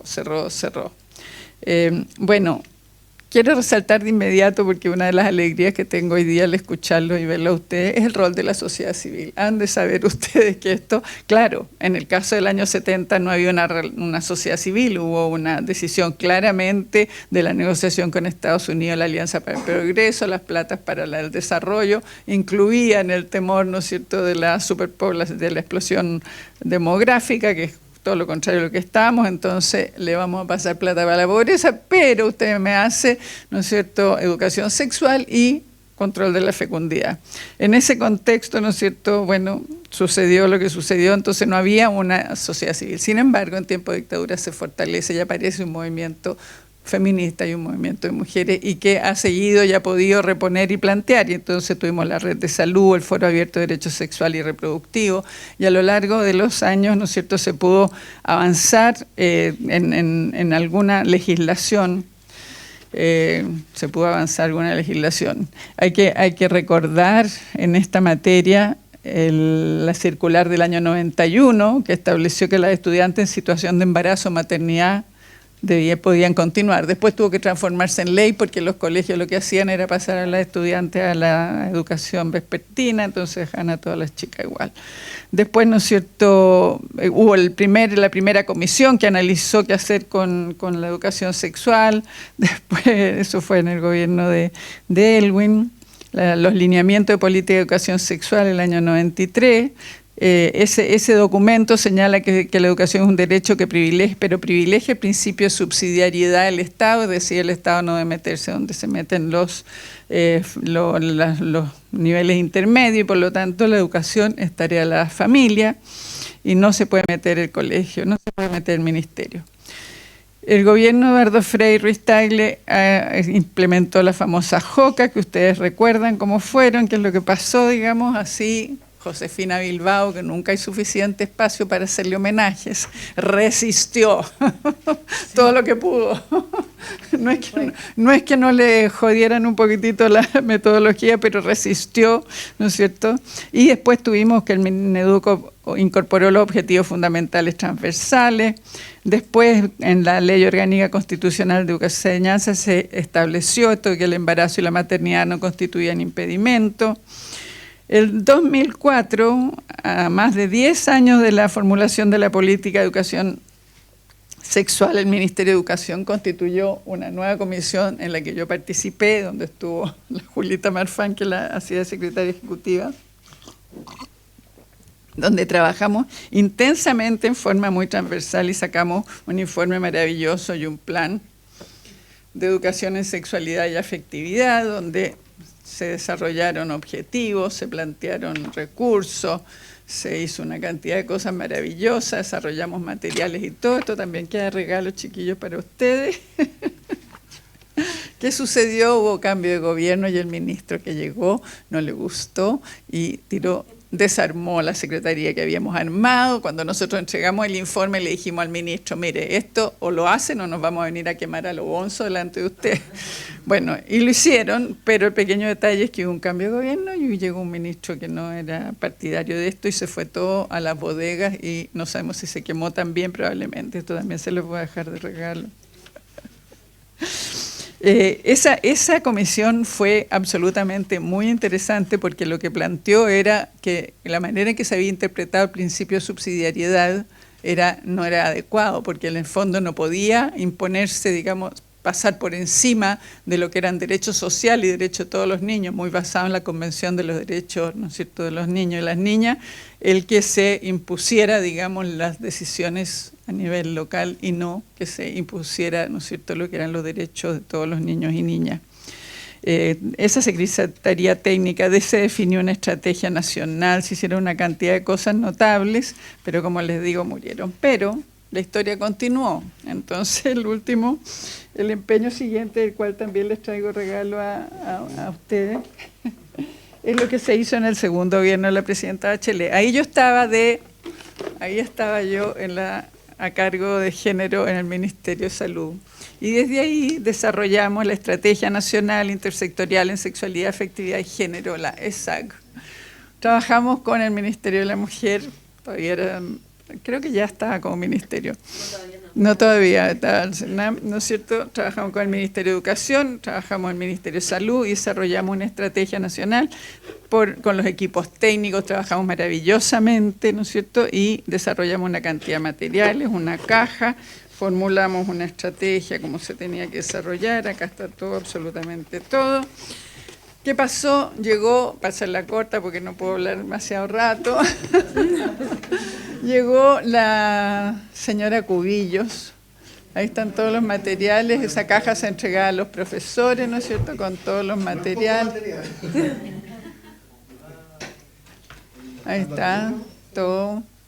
Ay, no. No, es una maravilla. Está todo, viene la caja completa, se hicieron las cajas, probablemente terminaron en la bodega también.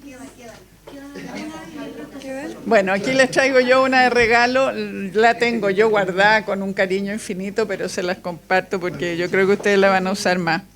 Entonces, claro, la idea de esa estrategia era generar una red entre salud y educación. Incluso alcanzamos a dejar la circular que permitía que a nivel, digamos, territorial, digamos, de los municipios se separaran horas de las mujeres, del personal de los CEFAM, ¿no es cierto?, para que pudieran ir a las escuelas, para generar, sobre la base además de la experiencia de los espacios amigables para adolescentes, una serie de políticas que tiene el Ministerio de Salud que han sido beneficiosas. Ustedes saben, el dato más impresionante es la baja de la fecundidad adolescente, y eso me siento infinitamente feliz por lo que hemos hecho colectivamente. Pero eso formaba parte de esto, ¿no es cierto?, formaba parte.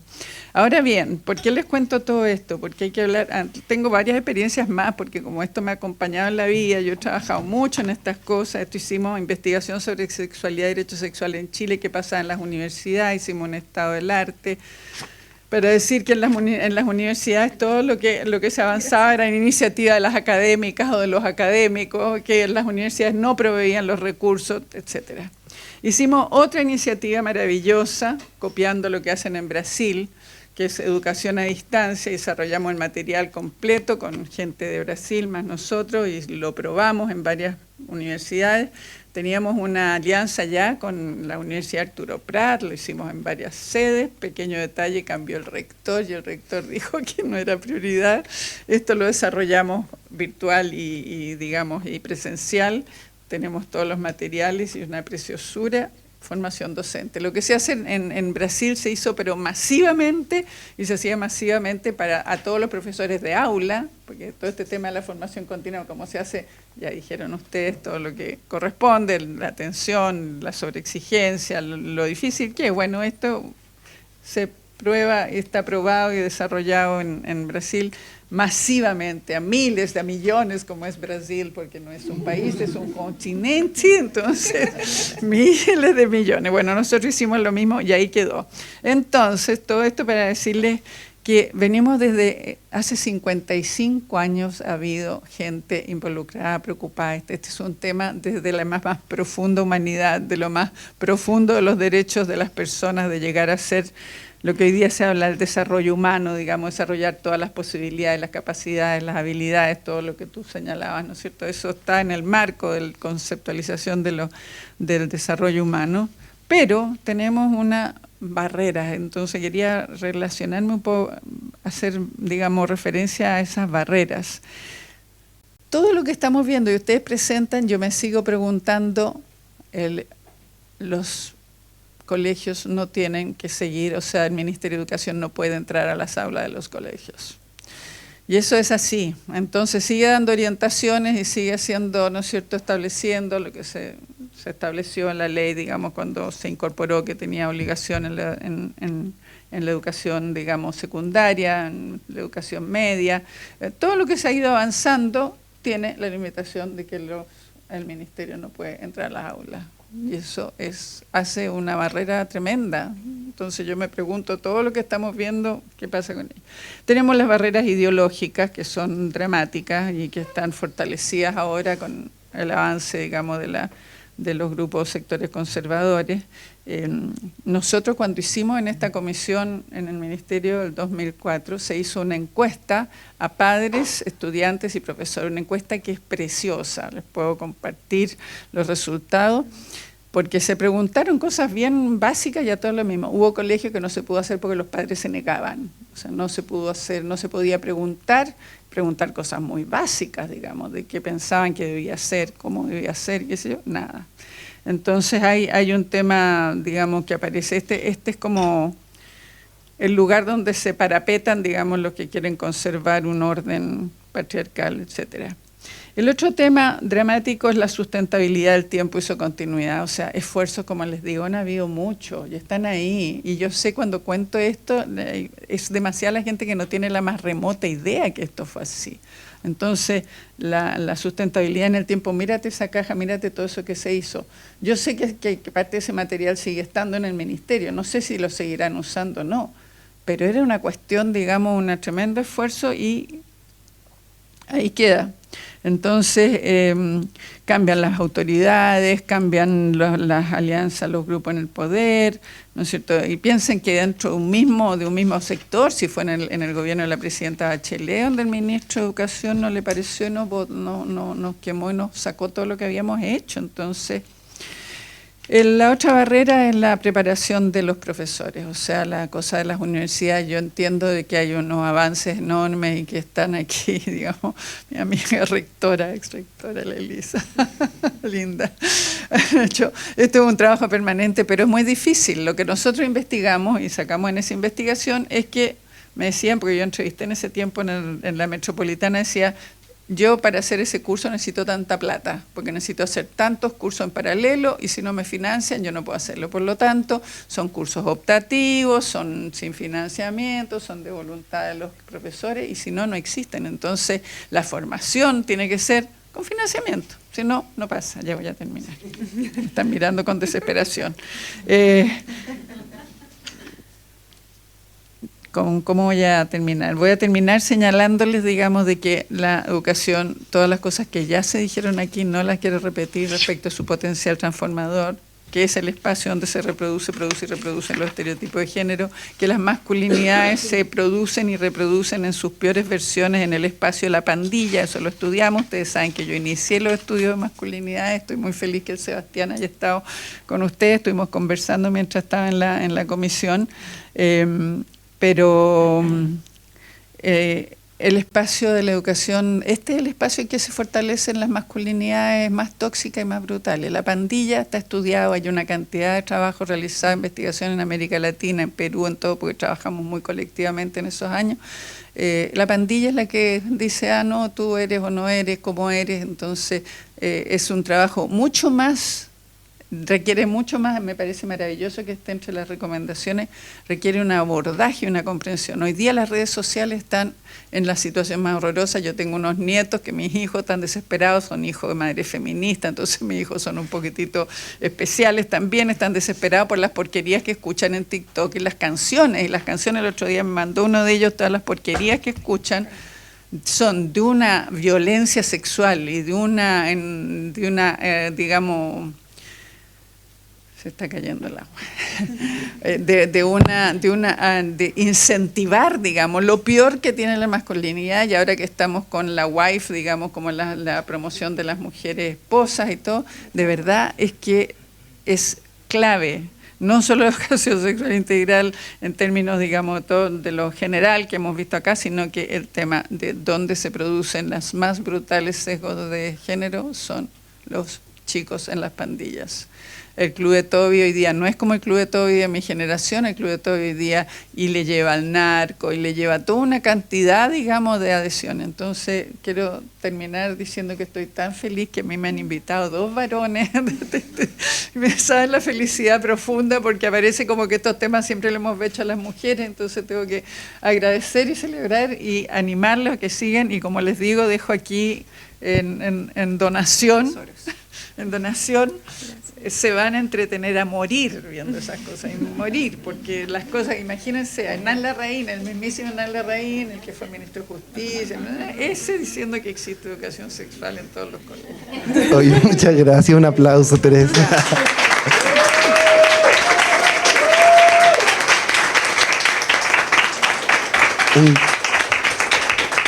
Un gran aplauso y agradecerte profundamente la donación. De verdad que nos hemos interesado mucho también por la historia de la ESI, porque sabemos que hay una lección importante ahí también sobre cómo se mueve la educación sexual en nuestro país. Y Y encontrar estos materiales es invaluable. O sea, muchas veces hemos visto esto en referencia a la comisión del 2004, pero no está en internet necesariamente el material de la comisión del 2004, y mucho menos la revista del año 70. Así que muchas gracias. Finalmente voy a pasar con la última pregunta. La última pregunta es para ti, Anita. Anita, tú fuiste organizadora de la primera jornada que nos convoca acá y por la que estamos lanzando la sistematización, ¿cierto? Hoy escuchamos su sistematización, pero también las apreciaciones de Alejandra y Teresa. ¿Cuáles crees entonces que son los caminos para seguir avanzando en respuestas sistémicas en educación sexual integral en Chile? No es una pregunta fácil. No, no. Gracias. Bueno, yo creo que primero que todo hay que seguir promoviendo la ESI como lo que es, ¿ya? Como algo que es importante para la educación, ya que probablemente hoy día todas las personas que estamos acá estamos de acuerdo, pero muchas personas no están de acuerdo, ¿ya? Y eso no hay que olvidarlo, porque de repente, claro, nos sentimos muy felices, muy cómodos entre nuestros amigos, que estamos todos de acuerdo y todos queremos que la ESI triunfe. Pero la verdad es que las personas que dan los financiamientos para hacer las investigaciones de repente, los lugares donde se pueden ir a hablar estas cosas en lugares más formales o donde realmente va a tener un impacto dentro de la sala de clases, muchas veces no están de acuerdo. Entonces no hay que olvidar eso y desde la academia seguir trabajando para promover una ESI basada en evidencia, basada en la realidad chilena. Entender que hoy día tenemos ciertas necesidades en Chile que la academia puede abordar con rigurosidad, con sensibilidad, con respeto, con humildad y de manera profundamente colaborativa. Entonces, en ese sentido, lo primero que yo creo que hay que seguir haciendo es pensar la ESI como un tema de investigación. ¿Ya? Seguir pensándola como un tema de investigación, como algo desde frente a lo cual la academia puede aportar, puede ofrecer espacios, puede colaborar, puede recordar lo que ya se ha hecho. Y así, con mucha humildad y confianza, es importante seguir recogiendo los caminos que ya se han abierto para nosotros y trabajar en conjunto con lo que ya está escrito y con lo que tenemos hacia adelante, ¿ya? Entonces, específicamente respecto de los estereotipos y todos los vicios que eso puede generar en la formación, no solamente de estudiantes, sino también de docentes, quiero aprovechar de contarles un poco lo que hemos estado haciendo desde el CIAE, en términos de desplegar las herramientas que tenemos en investigación, en educación, desde la psicolingüística acá. Lo que hemos podido hacer nosotros es efectivamente encontrar evidencia clara y contundente de que la gente realmente... Voy a sacar esto acá, a ver. Ahí sí. ¿Me siguen escuchando bien? Sí, ya, genial. Tenemos evidencia de estudios psicolingüísticos que dicen que hoy día efectivamente la gente en Chile normaliza la violencia sexual, ¿ya? Normaliza la violencia sexual sobre todo contra mujeres, lamentablemente sobre todo contra ciertos tipos de mujeres, y desafortunadamente la normalizan brutalmente contra las infancias. ¿Ya? O sea, hoy día los casos de abuso sexual en Chile son en un 95% perpetrados por hombres y en gran cantidad contra niñas, ¿ya? Y esa es una realidad que no hay que ignorar y que hay que recordar que desde la academia podemos enfocar nuestros esfuerzos en tratar de avanzar hacia allá, ¿ya? También desde el CIAE hemos encontrado que la gente en Chile cree que efectivamente la ESI es muy importante, es necesaria, es urgente, es indispensable, pero al mismo tiempo no se tiene claro qué es la ESI, por lo tanto les da mucho miedo, ¿ya? Entonces piensan, está bien, queremos que haya ESI en los colegios, pero ¿cómo se va a hacer la ESI? ¿De qué le van a hablar a mis hijos? ¿Sabes? Como... ¿cuáles van a ser los temas que les van a presentar? Entonces es súper importante desde la academia seguir identificando esos mitos, seguir identificando esas creencias y esos miedos para poder abordarlos con empatía, con sensibilidad y con rigurosidad académica, basándonos en evidencia y educando sobre qué es realmente la ESI también. Otra cosa que hemos encontrado que a mí no me sorprende, pero me motiva poder haber dicho, bueno, esto está efectivamente pasando, es que hoy día tenemos evidencia desde el CIAE que las creencias sexistas de las personas chilenas impactan no solo su conducta, sino también su capacidad para reflexionar en torno a violencia sexual, ¿ya? Entonces hoy día una persona que normaliza la violencia sexual es más incapaz de identificar problemas argumentativos, por ejemplo, en una discusión sobre qué es realmente violencia, ¿ya? Pero por otro lado, también hemos encontrado que, sobre todo las mujeres en Chile, no solamente están pensando, digamos, siguen pensando la violencia sexual como algo problemático, sino que también tienen súper claro que identificar la violencia sexual e identificar un desarrollo saludable de la sexualidad es algo que se aprende, ¿ya? Por lo tanto, hay mucha apertura a recibir educación al respecto, ¿ya? Y a fomentarla. Entonces, en este contexto, creo que hay que aceptar también que hablar de educación sexual integral es hablar, al menos indirectamente, de sexualidad, ¿ya? Y hablar de sexualidad en Chile no es fácil. Es obvio, ¿ya? No es fácil. A nivel político es complicado, pero a nivel personal también lo es, ¿ya? A nivel personal también puede ser removedor, puede ser desestabilizante, y yo creo que por mucho que tengamos todos las mejores intenciones, también es importante que valoremos la capacidad de vulnerabilizar nuestro sentir, no necesariamente de manera demasiado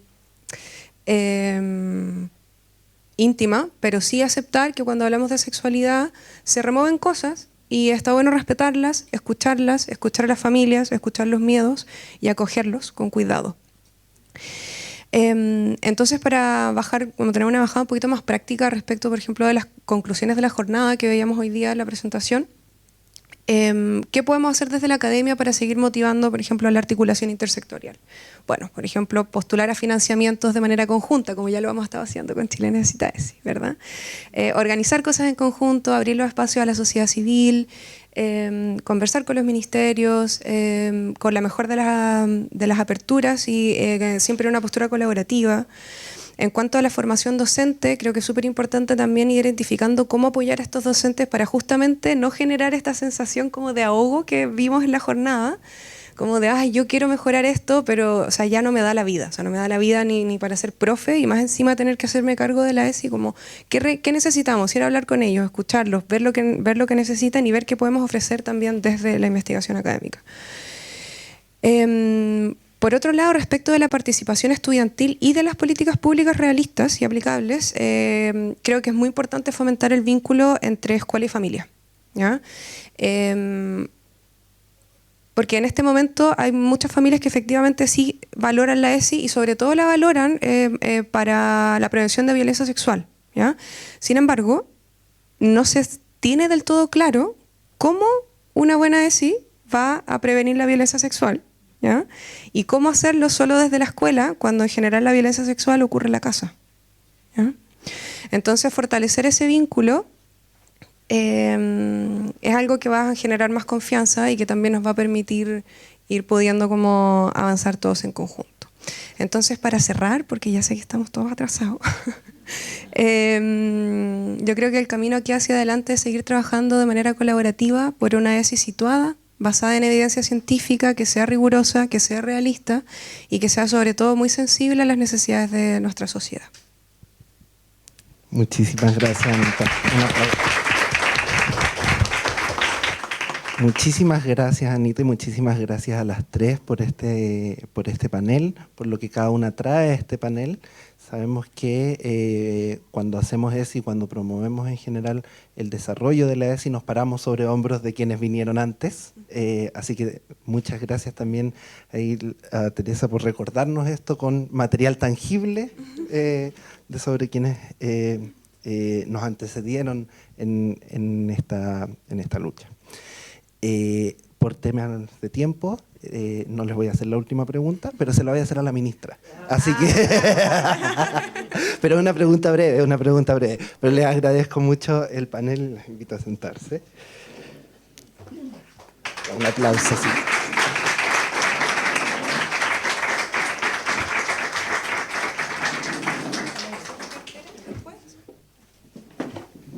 Sin susto, ministra, porque no es ninguna pregunta terrible. Ninguna. Bueno, estamos llegando al final de la jornada, ¿cierto? Para cerrar vamos a tener 2 palabras de cierre. En primer lugar, la de la ministra Orellana, que le agradecemos mucho su presencia. Y la pregunta que yo le quería hacer es ¿cómo avanzamos hacia respuestas sistémicas en ESI? En eso estábamos en este conversatorio, ¿no? Así que si nos puede dar algún ayuda para responder a esa pregunta, se lo agradeceríamos. Un aplauso para la ministra Orellana.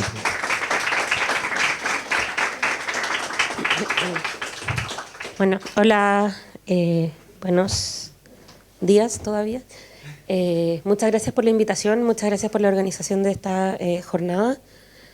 Me dio como nostalgia pasar por la fecha, porque trabajé ahí, pero como hace harto años.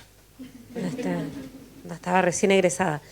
Y lo pensaba a propósito de que...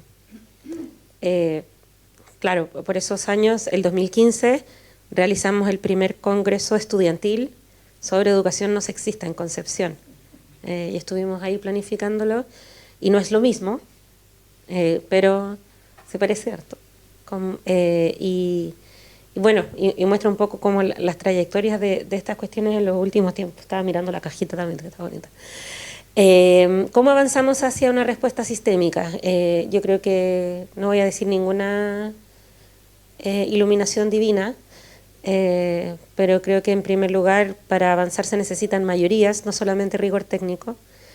En segundo lugar, necesitamos poder trabajar junto a las escuelas. Tengo un defecto familiar, que es que soy hija, hermana de profesoras. Entonces, la desconfianza de las familias con la escuela no es solamente respecto al tema de la educación sexual integral, porque la disposición social actualmente respecto a la escuela es de desconfianza y fiscalización. No se ve eso que existía antes de la escuela como era un lugar visto de desarrollo. Hay una desconfianza muy grande al profesorado, hay una desconfianza muy grande entre los apoderados. Yo creo que eso es algo que excede a la idea de la educación sexual integral, pero que es parte del problema que enfrentamos hoy para poder seguir insistiendo en eso. Y en tercer lugar, yo estoy muy de acuerdo con lo que se señalaba recién a propósito de, te lo digo más como mamá, pero de la presión sobre la que están hoy las familias. Ser papá hoy o ser mamá hoy es muy amenazante. Probablemente lo ha sido siempre, pero la sobreabundancia de información no verificable es muy confusa. El otro día en mi chat de apoderado teníamos una discusión bien dura sobre Roblox, porque los niños habían pedido que el tema del aniversario fuera Roblox. Y se dividió la discusión entre los papás que dejaban que los niños jugaran Roblox y los que no. Y se armó una, pero... Yo, por supuesto, estuve de observadora, pero solo me meto en temas de vacunas, pero muestra mucho las tensiones a las que están expuestas hoy las familias y tiene que ver también con la desconfianza como sociedad, porque la crianza se ve como un proceso, sobre todo más que de desarrollo, de protección de cualquier cosa externa. Y eso muestra el tiempo de juego libre que tienen los niños y un montón de otras cuestiones que probablemente la profe sabe mucho mejor que yo. Y entonces, más que como tirar lecciones, porque esto es algo en lo que, bueno, ya quedan 5 meses y medio de gobierno, es algo en lo que no hemos logrado avanzar. Y de hecho, cuando pensamos respecto a la gestión en educación del gobierno, a mí me llama mucho la atención que siempre se dice que el primer ministro solo se dedicó a esto. Es una crítica que se dice constantemente. Y la verdad es que solo se le puso el foco a lo que se hizo en esto. Y yo creo que ahí hay un poco de homofobia institucional también. Porque como Marco era abiertamente gay, se le ponía ojo de fiscalizador a lo que hacía en este ámbito, porque se asumía con sospecha. Y bueno, han ido pasando las cosas que han ido pasando y el espacio de discusión legislativa es muy difícil para esto. Pero hay posibilidades. Por ejemplo, el martes que empezamos a discutir la ley de aborto, el diputado Celis, de Renovación Nacional, dijo, ¿por qué no estamos discutiendo de educación sexual? Y yo así, pero por favor, démosle, o sea, ¿cuándo nos juntamos? ¿Cierto? Y claro, decíamos también, a propósito, obvio, en la intervención respecto a el proyecto de ley, recordábamos que el gobierno de Frei Montalva no solamente tuvo el plan de educación sexual, sino que también relajó las condiciones de la autorización médica para poder acceder a un aborto en el hospital. Algo que hoy día nos parecería muy contraintuitivo, ¿cierto? Por lo que se nos han enseñado, y eso es porque hemos perdido el espacio de debatir esto como políticas sociales. Y nos hemos muchas veces encerrado también en discutirlas como políticas valóricas, no diciéndoles así, pero sí metiéndonos nosotros en esa caja en la que nos quieren meter. Entonces, ahí yo creo que hay una oportunidad jurídica, primero a partir del fallo del Tribunal Constitucional que revierte la doctrina que ya había sentado en la jurisprudencia de la anterior conformación del Tribunal Constitucional sobre la educación no sexista, que se rechazó cuando se discutió la Ley de Garantías de la Infancia por ser ideológica. No es que nosotros hayamos encargado ese informe, pero recomiendo mucho el informe de William, o sea, de García, perdón, porque para un fallo del Tribunal Constitucional se citó un documento, una minuta de una unidad de género de una universidad, para calificar que eso era ideológico, y con eso se sentó jurisprudencia. Es bien brutal. Y la estrategia que tuvimos nosotras jurídicas fue de buscar una reinterpretación con base en la Constitución vigente, porque es la que hay, efectivamente. Y uno de nuestros principales insumos fue precisamente el fallo del Tribunal Constitucional de los años 2000 a propósito de las estudiantes embarazadas, porque el razonamiento de esa época para llevar eso al Tribunal Constitucional fue que el que existieran estudiantes embarazadas lesionaba el derecho preferente de los padres.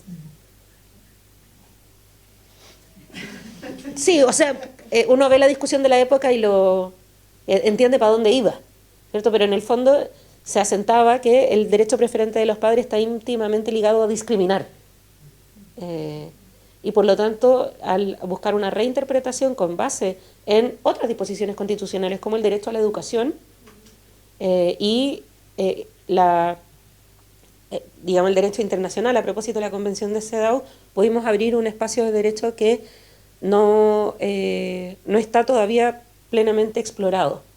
Lo digo porque hay espacio, y no lo digo por la conformación actual del Tribunal Constitucional, sino porque hay espacio para dar esa pelea jurídica. Hay espacio para darle incluso en temas de aborto. Alemania tiene la misma protección del nasciturus en la Constitución y tienen aborto legal.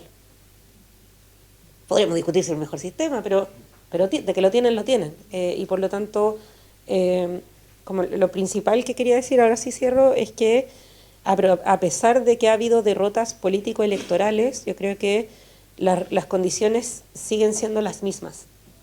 La necesidad de ocupar las normas que existen en su interpretación más favorable posible hacia la autonomía sexual y reproductiva y el derecho a la educación.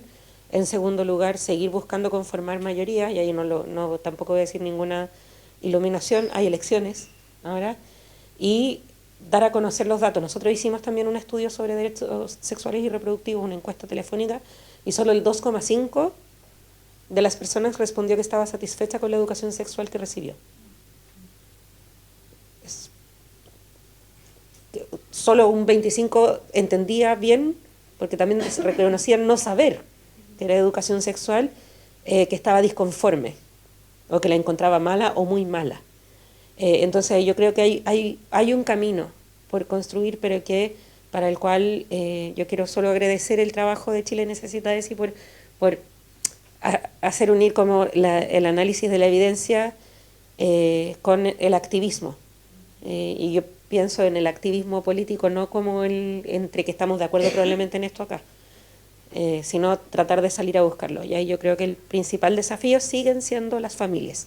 La segunda jornada de educación no sexista nos mostraron que los papás pueden participar y quieren participar. Están más asustados. Ellos también están asustados de tener que dar ellos la charla de educación sexual porque tampoco tuvieron. Y yo creo que a veces asumimos ese susto como conservadurismo y no es lo mismo. Tener miedo no es lo mismo que ser reaccionario, ¿cierto? Estar abrumado no es lo mismo que ser conservador. Y por lo tanto, ahí yo creo que hay un camino para construir con los profesores, a propósito de la carga que tienen, y las profesoras con recuperar el vínculo con la escuela como un lugar esencial y con construir una mayoría que acoja la inquietud, porque son tiempos amenazantes para criar, pero que busque dar a partir de eso una certeza. Eso es lo que hemos intentado buscar con el espacio político que ha existido, pero yo creo que las condiciones políticas nunca están determinadas ex ante, sino que se van construyendo y espero que podamos seguir trabajando en construirlas. Eso. Gracias.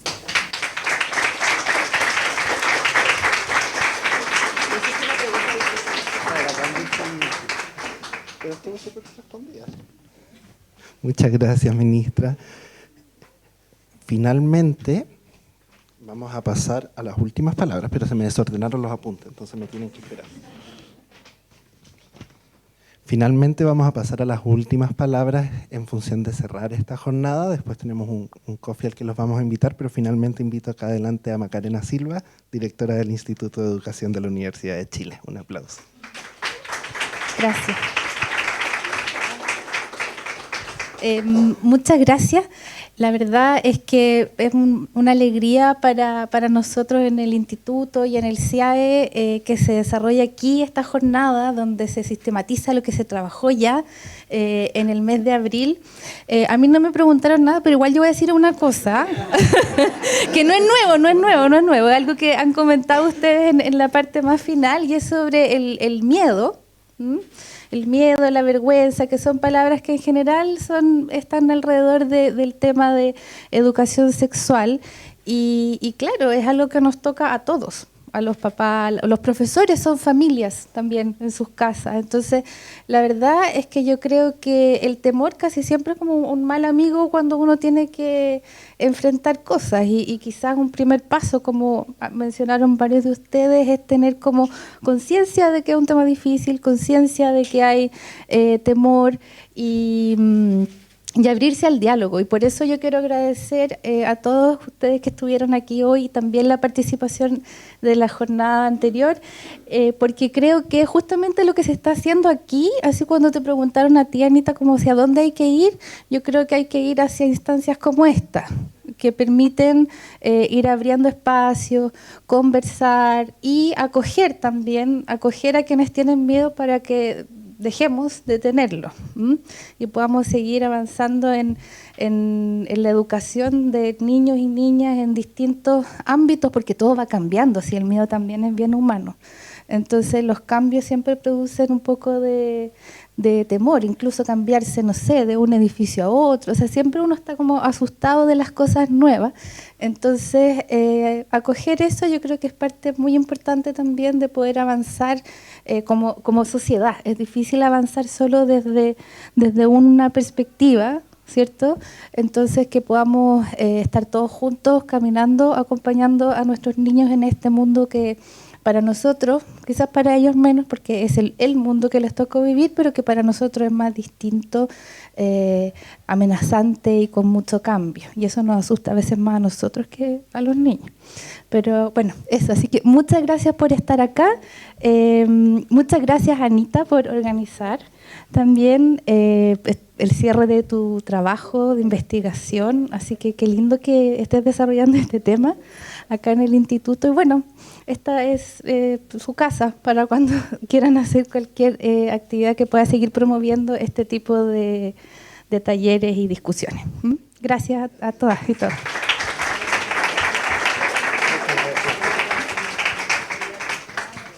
Muchas gracias. Bueno, con esto damos por finalizada esta jornada, la actividad Lo que tenemos y lo que falta hacia respuestas sistémicas para la educación sexual integral. Desde ya van a poder descargar este documento desde nuestra página web en chilenecesitaesi.org, pero también lo vamos a estar difundiendo por las redes sociales para que puedan acceder más fácilmente a él. Y esta es una actividad que inicia también un camino de actividades previas hacia el primer Congreso en Educación Sexual Integral que vamos a estar llevando a cabo el 23, 24 y 25 de octubre.